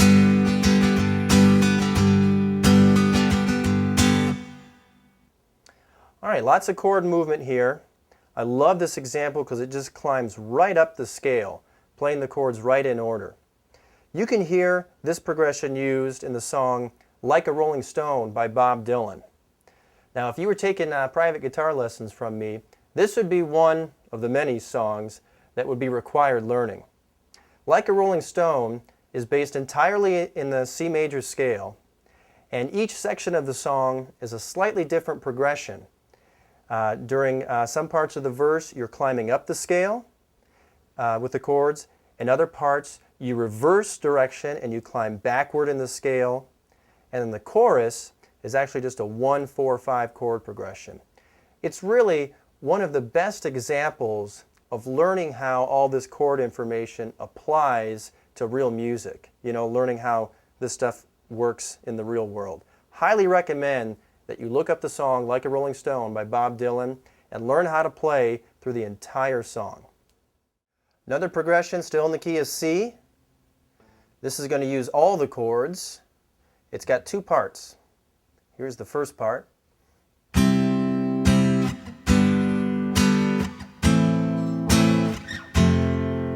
the second part.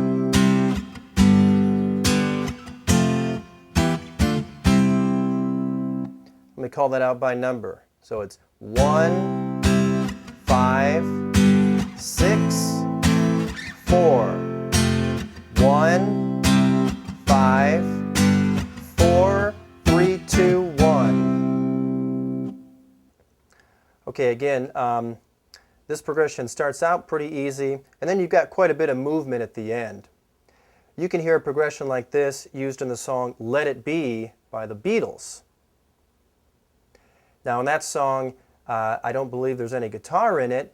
It's based on the piano, but you know, you can still play it on the guitar, and there's still a lot to learn from by playing along with that song. So give it a try.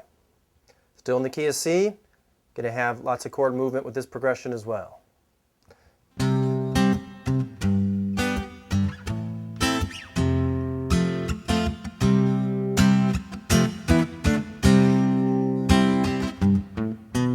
One, 5, 6, 4, 1, 4, 3, 2, 1.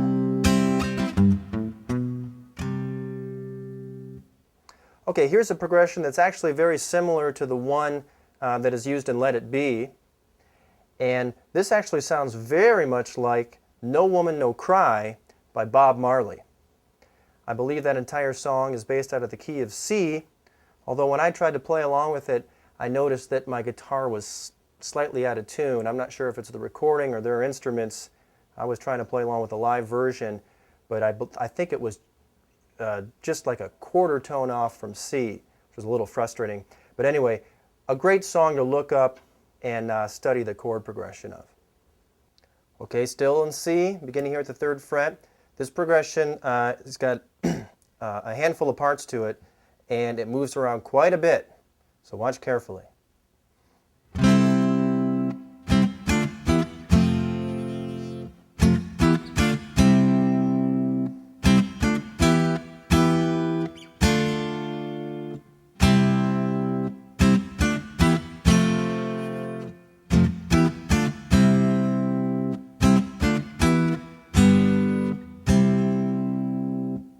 Let me play this again and I'll call it out by number. 1, 1, 2, 3, 4, and then backward. 4, 3, 2, 1, 1, 2, 3, 3, 2, 1, 1, 2, 3, 4, 4, 3, 2, 1, 1, 2, 3, 5, 1. Okay, did this one sound familiar? You can hear movement like this, where you climb right up and down the scale, used in the song Lean on Me by Bill Withers. An excellent song to look up and learn, because I love the way that the chord progressions and the melody just climb up and down the major scale, in this case the C major scale. Still in the key of C. This next sample progression is going to use chords 6, 5, and 4, and I'm going to play them in a couple of different ways for you.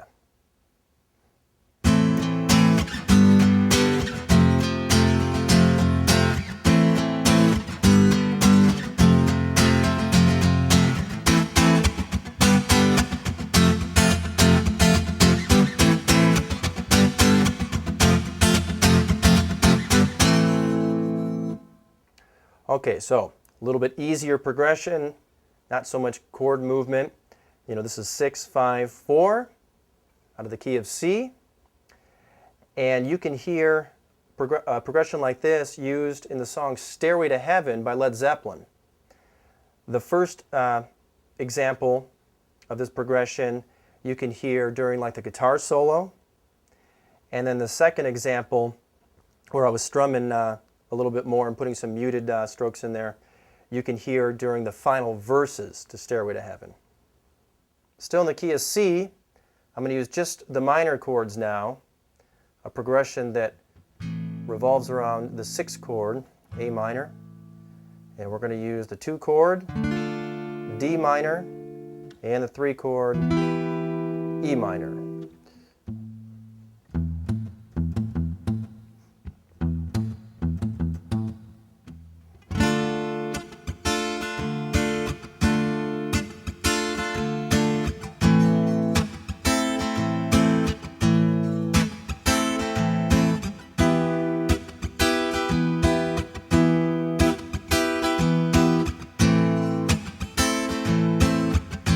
Here it is again, 2, 6, 3, 6. Okay, here's a great example of how you could build a chord progression that just uses the minor chords. And you can hear a progression like this used in the song Maria Maria by Santana. Okay, I just gave you lots of great examples of playing through all the chords in the key of C. So let's move this pattern to a new position. I'm going to start it here at the 5th fret, the key of D. And let me give you some examples of mixing in some of the minor chords in the key of D. Okay, new key. I'm going to move up and start the 1 chord here at the 5th fret on D. 1, 2, 3, 4, 5, 6. This progression is going to start on the 5 chord. It's going to go 5, 1, 2,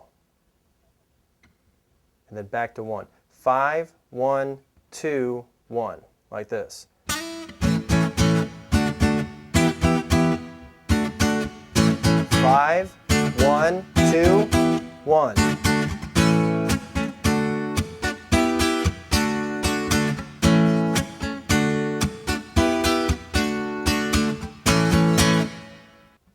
Okay, this is a very famous progression. Did you recognize it? The song Louie Louie by the Kingsmen is based on this progression. In fact, it's in the same key. Now I want to point out something very important here, so pay attention closely.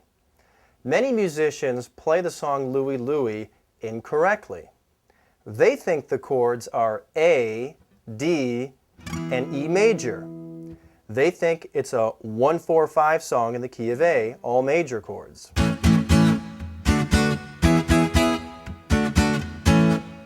But if you listen carefully to the song Louie Louie, you'll notice that that 3rd chord is a minor. It's an E minor. It's not an E major.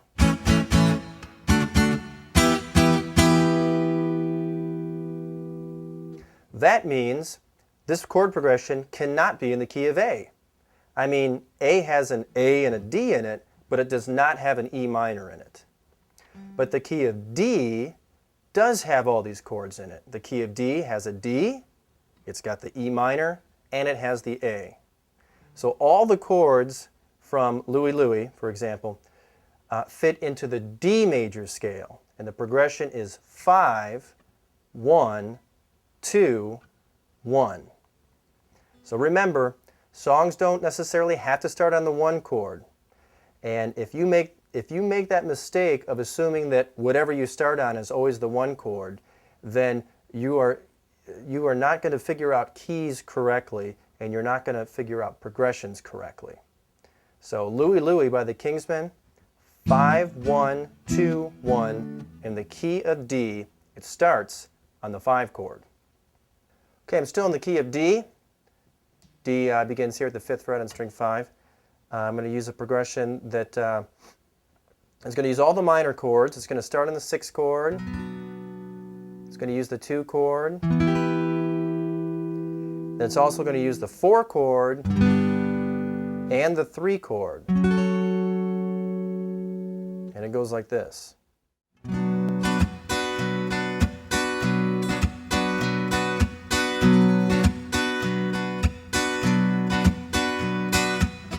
Two,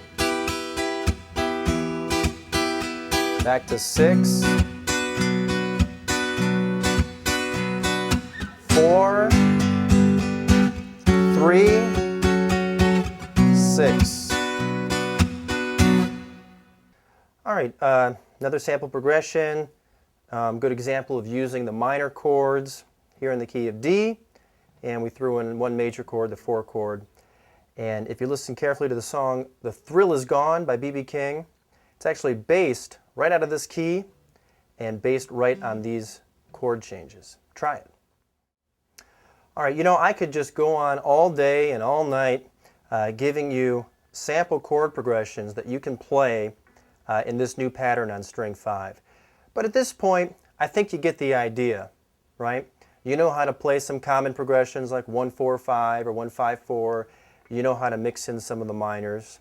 I've given you plenty of examples of songs that you could go look up and listen to and learn and play along with.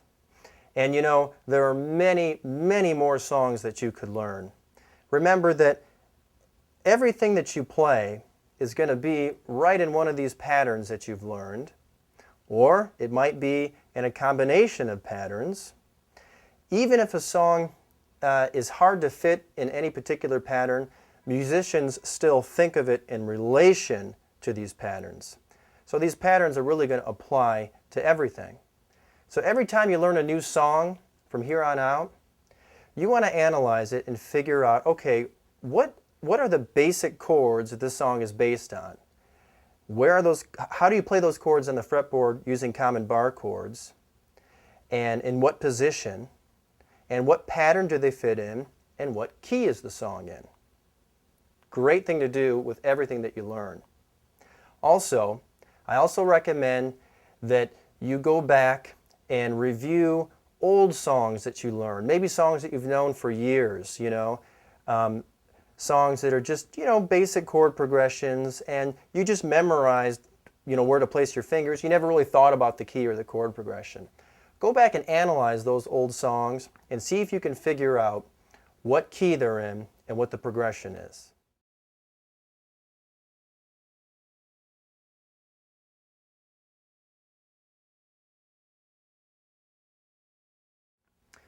All right, in this next section here, I'm going to show you how you can take the two patterns that you've learned, the pattern that starts on the 6th string and the pattern that starts on the 5th string, and how you can actually combine them and just play, you know, right up the neck, or play in different, play the same thing in different positions. So to begin with, we're going to review the key of E. We're going to play it in the original pattern you learned, starting on the 6th string, and we're going to play it in the second pattern you learned, beginning on the 5th string, and then I'm going to show you how you can connect them and put them together. All right, here's the pattern, the E major scale pattern, putting the 1 chord on string 5. Here's E at the 7th fret, right? So you've got 1, 2, 3, 4, 5, 6. Let's just review the last part again. Starting at the 5th fret on string 6, 4, A, 5, B, 6, C sharp minor. Now let's go back and review how to play through these same chords back in the original pattern. That puts you in the open position to begin with. 1, 2, 3, 4, 5, 6. 6, 5, 4, 3, 2, 1. Now let's combine them, okay? 1, 2, 3, 4, 5, 6. See what I did? 1, 2, 3, and then here's 4, 5, and 6 from the other pattern that begins on string 5. So you can actually just piece together the E major scale by moving right up the 6th string. You can stay right on the 6th string. 1, 2, 3, 4, 5, 6. Backward, 6, 5, 4, 3, 2, 1.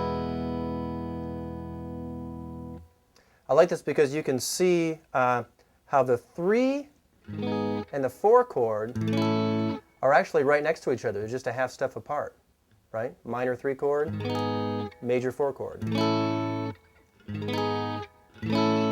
You don't really get to see how close they are when you switch strings normally, but you can see it really nicely here. Okay, here's a progression that's going to move through the key of E all along string 6. In fact, I'm going to start this on the 1 chord E, but I'm going to play it all the way up here at the 12th fret on string 6. It's really hard to, it's kind of hard to cram your fingers in, but let's do it. So there's our 1 chord at the 12th fret. This progression has 2 parts. The first part is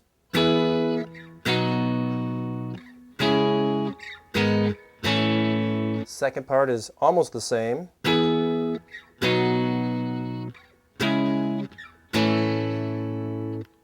So the first part is 1, 5, 6, 3, 4. And the second part does not have the 3 chord in it. It's simply 1, 5, 6, 4.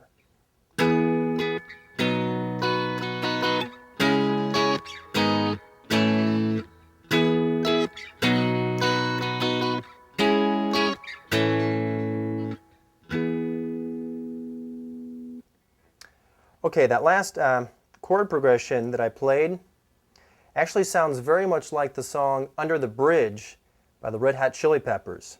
The verse to that song actually just moves through the key of E, and I'm pretty sure that the guitar player was just sliding along the 6th string to complete that verse.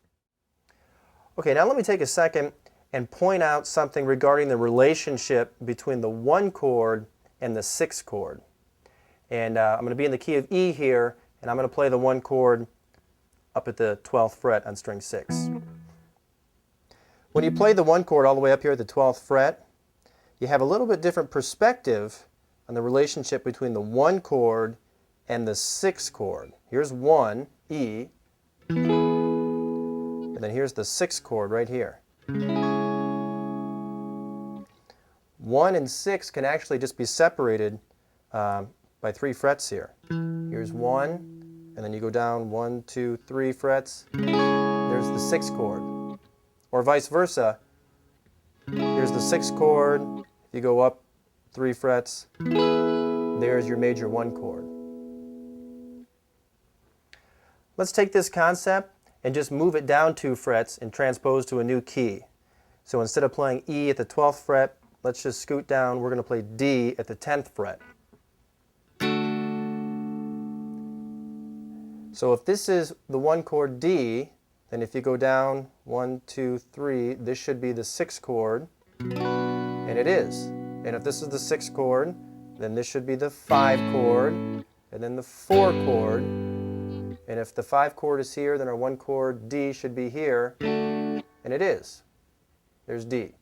1, 2, 3, 4, 5, 6. You can play the 1 chord here, or here. Let me give you a sample progression in this key, and I'm going to start with my 1 chord up here at the 10th fret.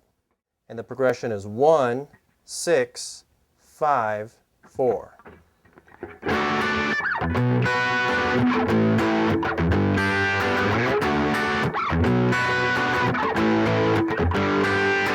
1, 6, 5, 4.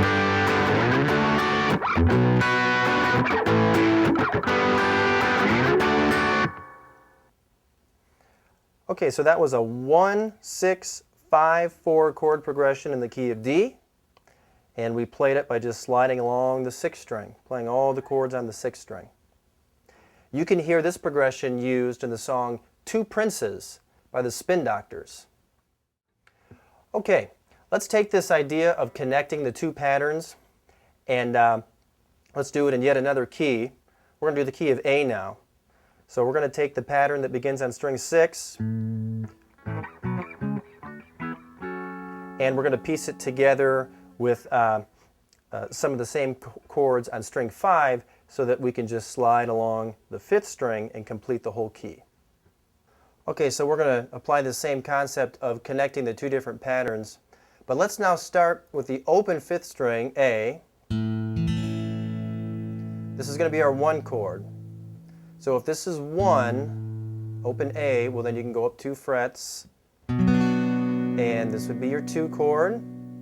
And if you go up 2 frets, that would be your 3 chord. So 1, 2, 3, then you can finish this off. If this is your 3 chord, then the 4 chord is in the very next fret.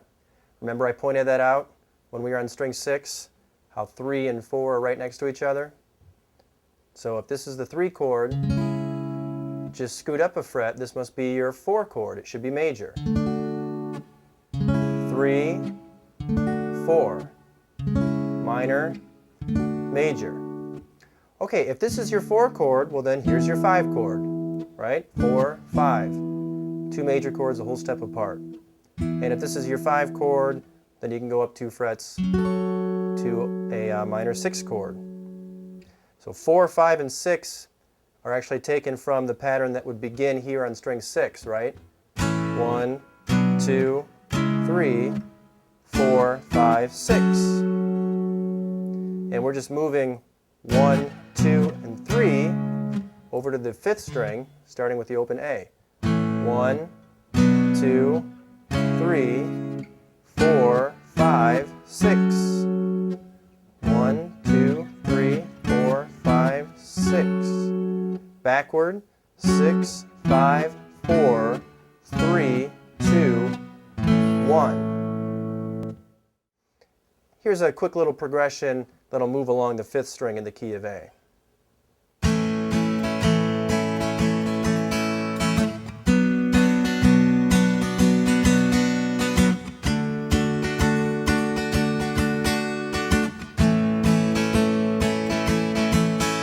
This is 1,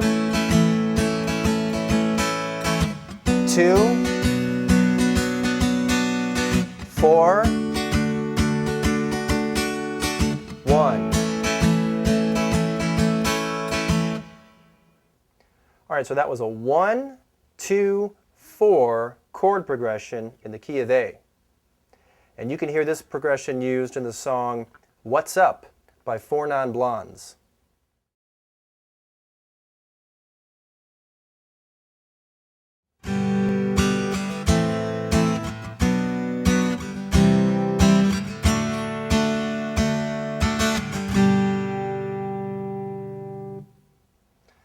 All right, in this section, I'm going to show you how to chart progressions and play by numbers in the open position using open chords.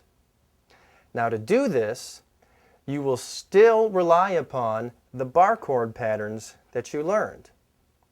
What you're going to do is visualize the bar chord pattern on the fretboard, right?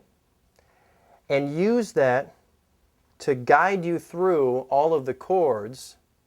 And then your hand is just going to substitute open chords for the bar chords, okay?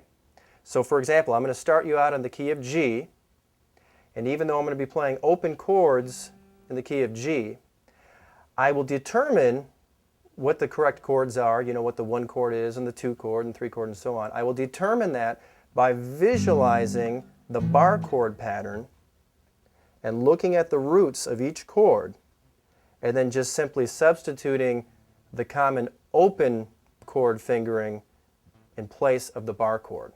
All right? Let's go through and do this together. All right, let's review the key of G. I'm using the first pattern that you learned, starting on string 6, 3rd fret, that's G. So 1, 2, 3, 4, 5, 6. 6, 5, 4, 3, 2, 1. Now let's go through and analyze what the actual chords are. And then what we'll do is we will substitute an open form for each bar chord, okay? So here's chord 1. That's a G major. Let's put an open G in its place. All right, so 1, 2. 2 is an A, that's an A right there, you should know that. A minor is the 2 chord. Well, let's put an open A minor in its place. 1, 2, 3. That's B. 3 is a B minor. Let's put this B minor in its place. So let's review. Our bar chord pattern is G, A minor, B minor. But we're going to put open chords in the place of each chord. So G, A minor, B minor. 1, 2, 3. 1, 2, 3. 3, 2, 1. Take a minute or two and rehearse this. 1, 2, 3. 3, 2, 1. All right, let's continue. 4, 5, and 6, right? So the 4 chord is C. That's a C note there. So let's put an open C in its place. 4, 5. That's a D. 5 is a D chord. Let's put an open D in its place. 4, 5, 6. 6 is an E minor. So let's put an E minor in its place. So you've got you've got C, D, and E minor. C, D, E minor. 4, 5, 6. 4, 5, 6. 6, 5, 4. Take a few minutes and rehearse this forward and backward so you can memorize these chords by number. 4, 5, 6, 6, 5, 4. Okay, let's go back and put the whole scale together in the open position. Now remember, your eye can actually visualize and follow along as if you were playing the bar chords, okay? So you can visualize this pattern still, and just look at the notes, look at the root of each bar chord shape. All right? So for example, my eye is going to look right here. I see that the 1 chord is G. I'm going to play a G major. Now my eye is looking right here. I see that the 2 chord is A minor. So I'll play an A minor. I can see the 3 chord is B minor. I can see the 4 chord is C. I can see the 5 chord is D. And I can see the 6 chord is E minor. 1, 2, 3, 4, 5, 6. Let's do it backward. Here's the 6 chord, okay? It's E minor. And then 6, 5 is D. 5, 4 is C. 4, 3 is B. 2 is A minor. And 1 is G. 6, 5, 4, 3, 2, 1. 1, 2, 3, 4, 5, 6. 6, 5, 4, 3, 2, 1. Okay, so we've just pieced together the G major scale in the open position using open chords.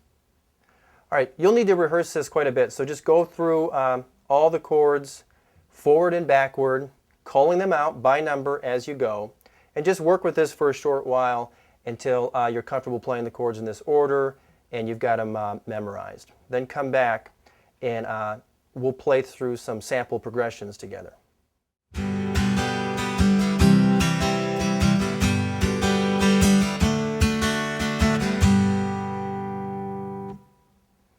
All right, we're going to play through some sample chord progressions now in the open position. And what we're going to do is review some of the old progressions that you already learned back in the earlier parts of this video. We're going to start with some progressions based on the major chords, 1, 4, and 5. All right, let's take some progressions that we already covered before when you first learned this pattern. Beginning just with a progression that uses the major chords, 1, 4, and 5. So here's a sample progression I gave you earlier.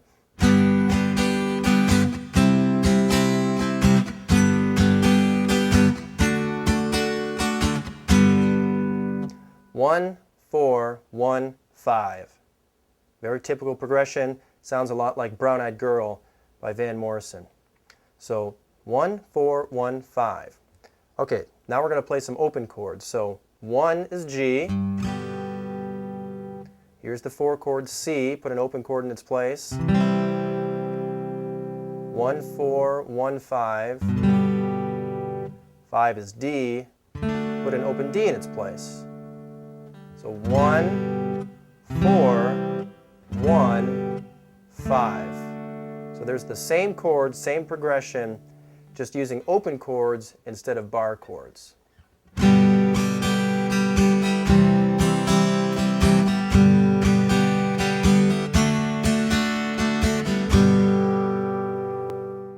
Let's try another.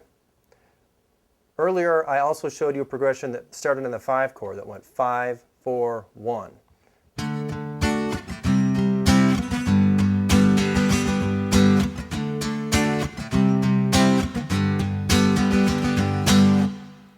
Sweet Home Alabama by Lynyrd Skynyrd is based on this type of progression. Well, let's play it with open chords. 5, 4, 1. 5 is D. 5, 4 is C. And 1 is G. So 5, 4, 1. Looks like that in the open position.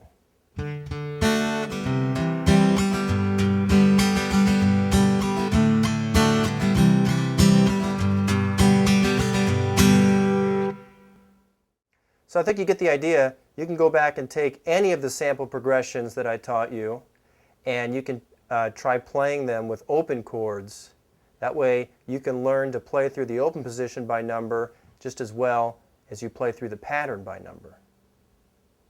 Let me give you one more example. I'm going to play a common chord progression that's used in the open position, and then we're going to kind of work the other way and see if we can figure it out by number by transposing it into the pattern, okay?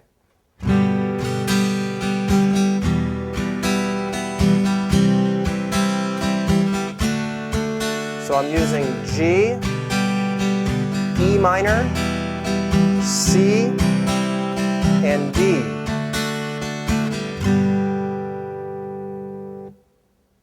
Very common progression. You can hear a progression like this used in the song Last Kiss by Pearl Jam. I believe that song was originally recorded by J. Frank Wilson. Great song to look up and practice with. So we've got G, E minor, C, D. Let's figure this out by number. Hopefully you know that G is 1. And using a little trick that I showed you earlier, remember when I showed you how if you play E at the 12th fret on the 6th string, you can go down 3 frets, and that's your 6th chord. We also did this in the key of D, where we started on a D at the 10th fret, and we went down 3 frets, and that was your 6th chord. Your 1 and 6 chords are always 3 frets apart like this. So if this is your 1 chord, G, go go down 3 frets. That's your 6th chord, E minor. But let's see if it matches up with the pattern. Here's the pattern, right? 1, 2, 3, 4, 5, 6. 6 is what? E minor. Yeah, it matches right up. So E minor is the 6th chord. So this little progression that sounds like Last Kiss is 1, 6, and then C to D, that's what it looks like in bar chords, is 4 to 5. 4, 5. 1, 6, 4, 5.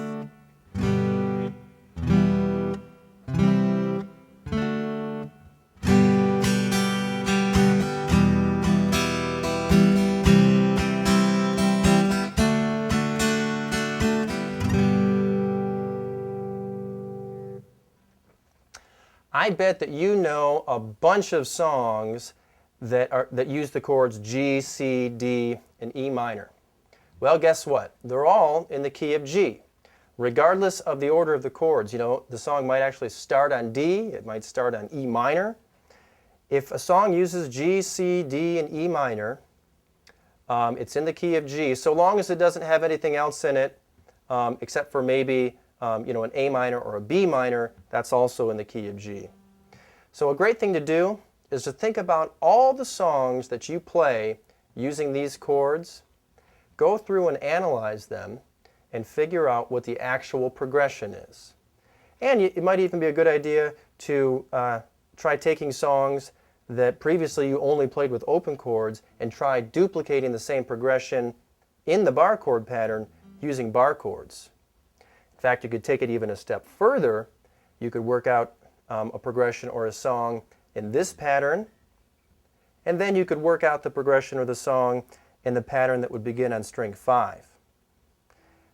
When you're done, you'll be able to play in 3 different positions. You'll be able to play the song in the open position using open chords, or in this pattern, or in this pattern. This will really help you learn the fretboard and learn how progressions look in different positions, and it'll just kind of really open up your playing and give you lots of different options for playing a chord progression. Okay, next we're going to move to the key of C, and we're going to review the bar chord pattern starting here at the 5th fret of string 5, and then we're going to use this bar chord pattern to help us build the C major scale in the open position using open chords. Then we'll play through some sample progressions. Okay, so we're in the key of C. Here's C at the 3rd fret, string 5. Right? 1. This is the pattern that begins on the 5th string. 1, 2, 3, 4, 5, 6. 6, 5, 4, 3, 2, 1. So we're going to kind of visualize this bar chord pattern and the way we move through it, and then we're going to substitute open chord shapes for all the actual chords, okay? So here's the 1 chord, that's C. Let's put a C, open C in its place. All right, 1, 2, that's D minor, so let's put a D minor in its place. 1, 2, 3, that's E minor. You should remember this from the last key. So we'll put an E minor in its place. So 1, 2, 3 is C, D minor, E minor. C, D minor, E minor. 1, 2, 3. Or backward, 3, 2, 1. Play through this several times, forward and backward, calling the chords out by number. Do it until you've got it completely memorized. 1, 2, 3, 3, 2, 1. All right, let's play the second half of the pattern. 4, 5, and 6. 4 is an F. You could play this form if you want. 5 is a G.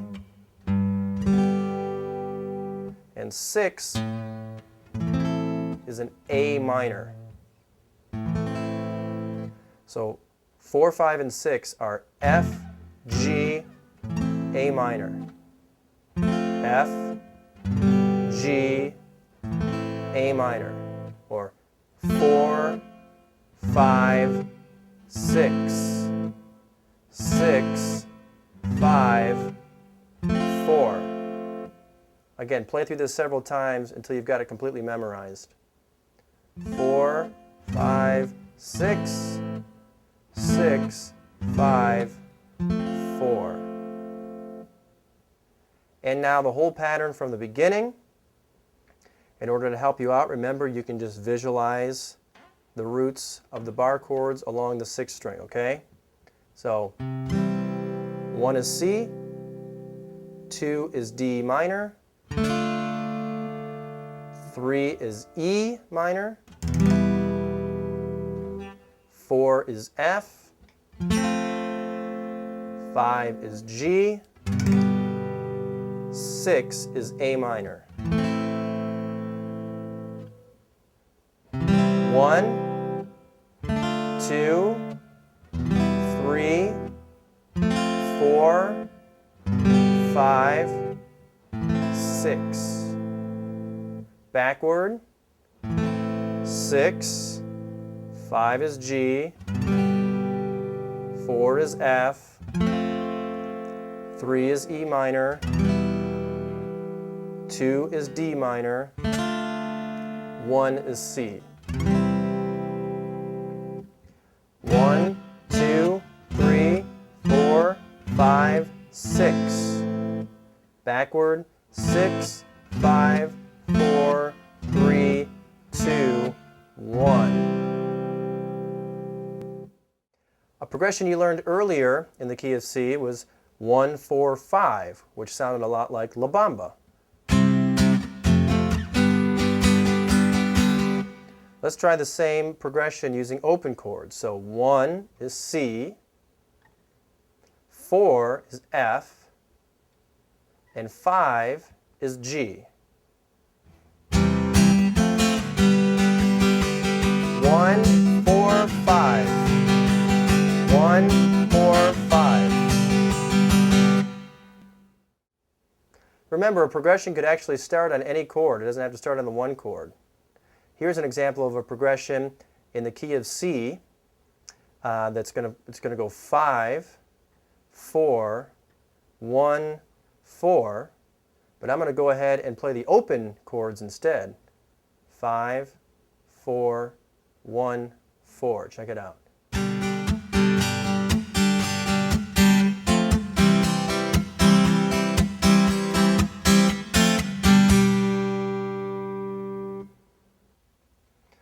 All right, so these are chords derived from the key of C, right? G, F, and C. G is the 5 chord. This is a 5, 4, 1 progression. And this sounds just like the introduction to Night Moves by Bob Seger. An excellent progression to practice playing in the open position here in the key of C is 1, 2, 3, 4, 5. Remember, movement like this is used in the song Like a Rolling Stone by Bob Dylan.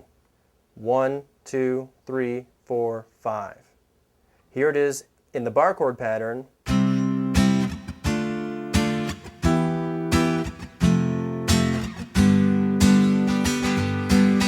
And now here it is in the open position. 1, 2, 3, 4, 5.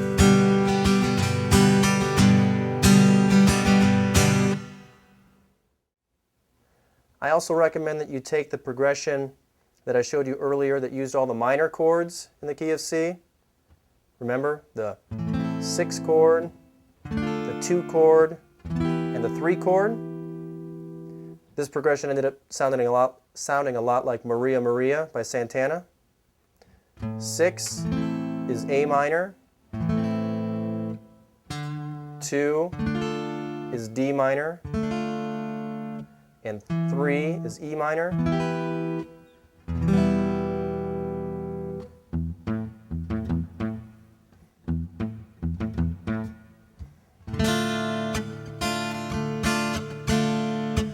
This is 2, 6, 3,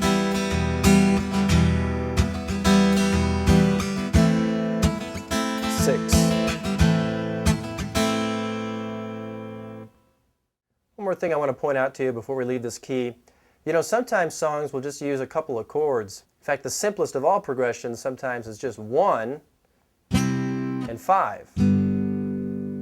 Or if you're using open chords, 1 and 5.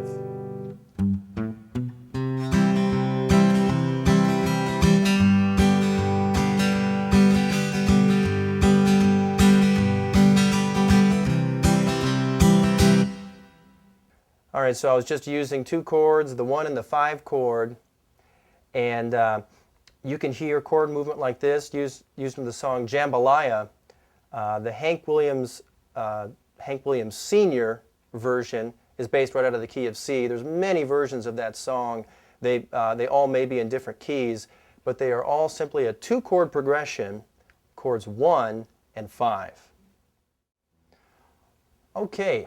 Let's move away from the key of C now, and let's move into the key of D.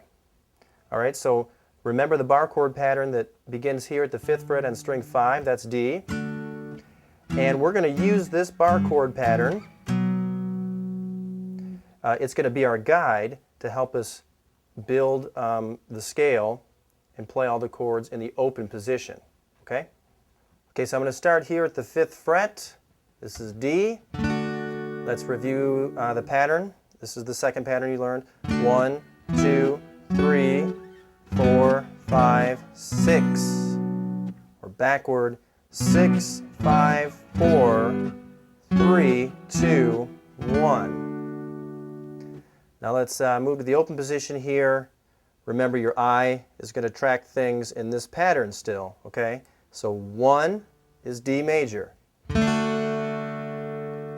2 is E minor. 3 is F sharp minor. All right, so you've got in the key of D 1, 2, 3. 3, 2, 1. Rehearse this for a couple minutes. And then let's finish our pattern up. 1, 2, 3, 4 is G, 5 is A, and 6 is B minor. So 4, 5, 6. Here's the whole key. 1, 2, 3, 4, 5, 6. Backward. 6, 5, 4, 3, 2, 1.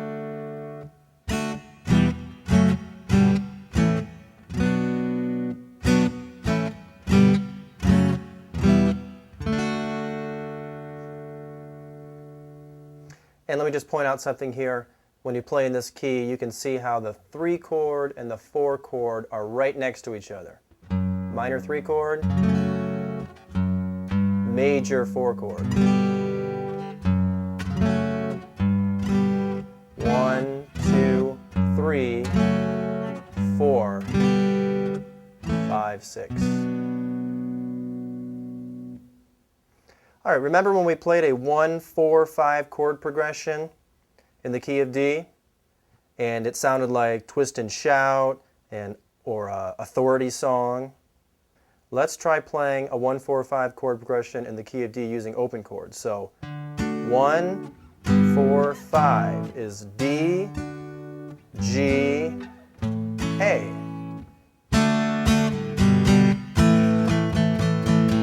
1, 4, 5.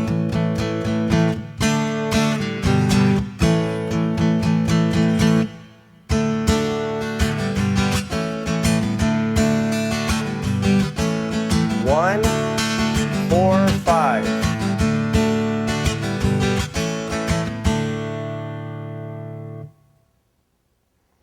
we also played a progression in the key of D that started on the 5 chord, then it had a 4 chord and a 1 chord in there. Remember, it sounded like Get Back by the Beatles.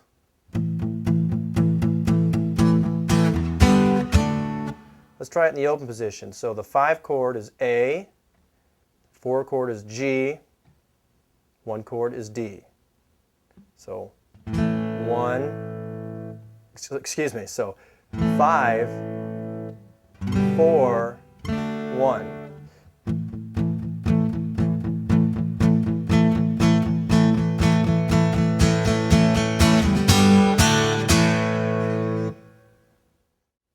Here's a progression that just uses chords 2 and 3. E minor and F sharp minor. Sounds like this. 2,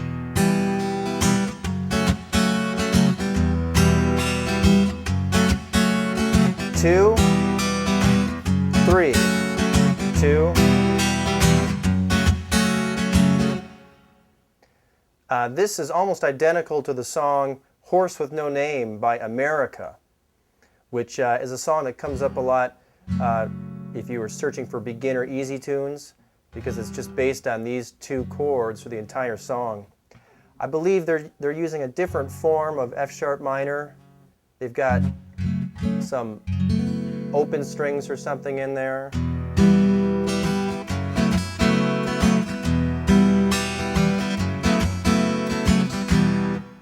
But either way, it's still based on a 2-3 progression in the key of D. That was a great example of playing a 2-3 chord progression. 2 and 3 are both minor chords. Whenever you have 2 chords right next to each other, 2 minor chords, a whole step apart, you always know it's chords 2 and 3. And this occurs in the song Moon Dance. It occurs in the solo section to Light My Fire. And here it occurs in the song Horse with No Name by America. Now I believe that song has got a little bit different version of F sharp minor in there. I think they actually work in some open strings or something. But you can just play a regular F sharp minor along with the song. It fits in just fine. And that entire song is based on this progression, just constantly changing back and forth between these 2 chords. All right, let's move away from the key of D, and we're going to piece together the key of A, all the chords to the A major scale in the open position. We're going to use the original pattern that you learned. We're going to begin it here at the 5th fret on string 6, that's an A, and we're going to use this pattern as our guide to piece together A in the open position. Okay, so here's the key of A in the original pattern, starting here at the 5th fret, right? A. 1, 2, 3, 4, 5, 6. Backward.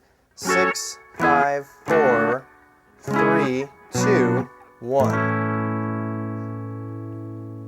All right, now let's move to the open position, but our eye, of course, is going to continue to track things in this bar chord pattern. So 1 is A. Let's put an open A major in its place. 2 is B minor. Let's put this B minor in its place because there is no open B minor form. 3 is C sharp minor. You're going to have to just scoot this up and play a C sharp minor here because there is no open C sharp minor form. So 1, 2, 3, starting with the open A, 1, 2, 3. Now let's continue. Here's 4, 5, and 6.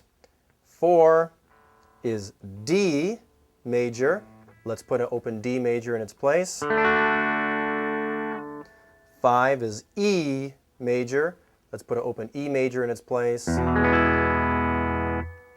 And 6 is F sharp minor. Let's put this F sharp minor in its place. So 1, 2, 3, 4, 5, 6. Backward, 6, 5, 4, 3, 2, 1. Now let's think about some of the progressions that I showed you earlier, starting with the ones that just use the major chords. So I showed you a progression that was 1, 4, 5, 4. Remember, it sounded like Wild Thing?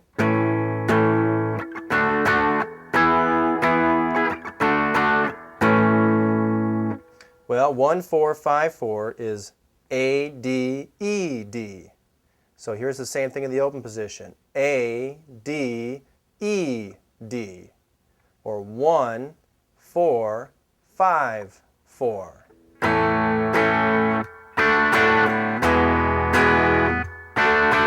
1, 4, 5, 4. And remember, you can use these chords in any order. Progressions may start on something other than the one chord. So for example, we did a progression earlier that went 5, 1, 4, 1. It sounded like What I Like About You. Well, here's the same progression in the open position. So 5, 1, 4, 1 is E, A, D, A. E, A, D, A. 5, 1, 4, 1. 5, 1, 4, 1. In fact, this is kind of a common progression. You can hear it used in songs like R.O.C.K. in the USA by John Mellencamp. You can hear it in the song Cherry Cherry by Neil Diamond. And if you rearrange the chords a little bit, and if you play 5, 4, 1, 5, 4, 1, it sounds like Gloria by Van Morrison.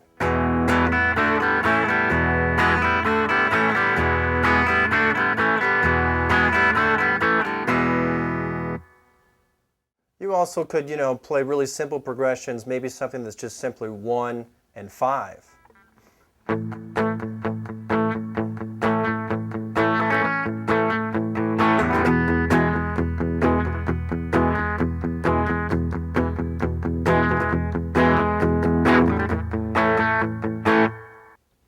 Here's another example of playing a 1-5 chord progression. I just mentioned this earlier with the song Jambalaya. Well, the song Achy Breaky Heart by Billy Ray Cyrus is based on a 1-5 progression too, in the key of A.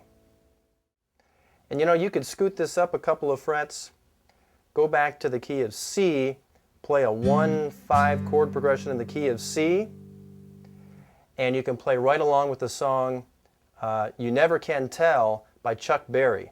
The entire song is based on a 1-5 chord progression. So isn't that interesting? Of the 3 examples I'm giving you here of a 1-5 chord progression, You Never Can Tell, Achy Breaky Heart, and Jambalaya, coincidentally all 3 of them not only have this very simple 2-chord progression, but each of the songs use this progression in its entirety through the whole song.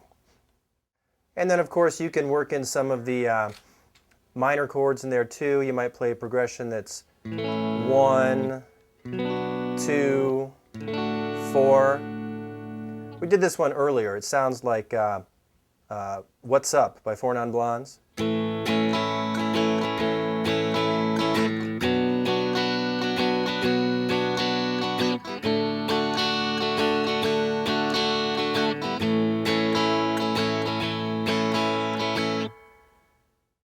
Still in the key of A, I'm going to play a progression that's 1, 6, 6th chord is F sharp minor, 5, 4.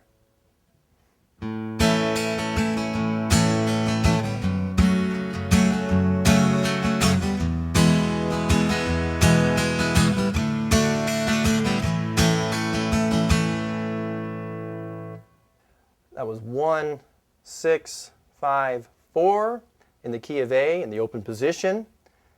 Sounds just like the chorus to Country Roads by John Denver.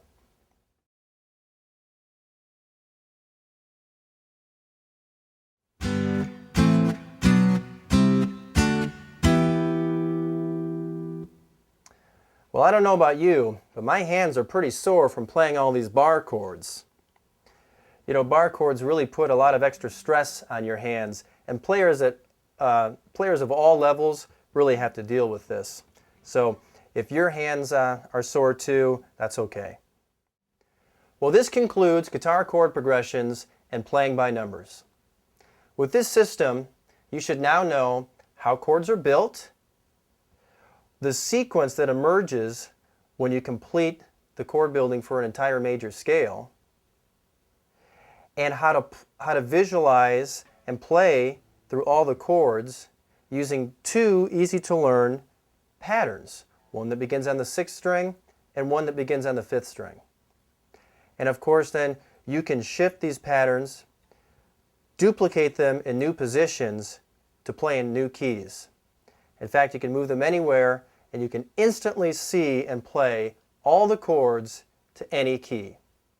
You should also understand the concept of playing by numbers. And there isn't any progression that could be called out on the bandstand, whether it be 1-4-5, 5-4-1, 1-5-6-4, that you can't pick up on quickly. In addition to using these bar chord patterns, you should understand how you can piece together the chords to any key in the open position using open chords.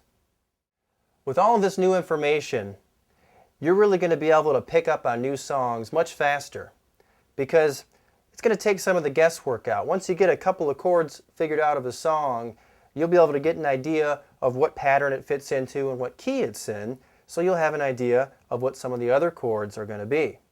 You know, if you've ever wondered how some players seem to kind of know what's coming next, even with a song that they're listening to for the first time, well, it's because a lot of songs are based on common progressions. And when you understand these progressions and how keys go together, well, you're going to know where to look for the next chord. From here on out, when you learn new songs, you'll want to figure out how they fit into these bar chord patterns that you learned and where those bar chord patterns would be positioned on the neck so you know what key it's in. This will really help you learn it and keep track of things. Also, I really recommend that you take old songs that you already know, songs that you probably have been playing for years, songs that you probably just memorized where your fingers went, but you never really thought about what the progression was or what the key is. Go through and play these songs and figure out the keys and all the progressions. This will really help you understand the songs better, and you may be surprised to realize that you know lots of different songs that use different chords and are in different keys, but are actually based on the same or very similar chord progression. So I highly recommend that you do this as kind of an exercise just to help you learn more about keys and progressions. Throughout this video, I've made lots of references to actual popular songs. I highly recommend that you look these songs up and learn them and practice playing along with them, because songs are kind of like the mental glue that will help everything stick. You'll remember what a 1-5-4 chord progression sounds like when you've played along with lots of 1-5-4 songs. Well, I hope all of this has been helpful. I'm Desi Cerna. If you'd like to learn more about me, including my guitar theory books and my other DVD programs, or if you want to learn more about all of the free content that I have posted in various places on the internet, just Google search my name, Desi Cerna. That's spelled D-E-S-I-S-E-R-N-A. Or you can just visit my website at guitar-music-theory.com. If you have any questions or comments about this video, please send them to me. You can email me from my website. I actually read all my email and I do respond to all questions. Okay, well that's a wrap. Good luck, happy picking, and remember, play until your fingers bleed.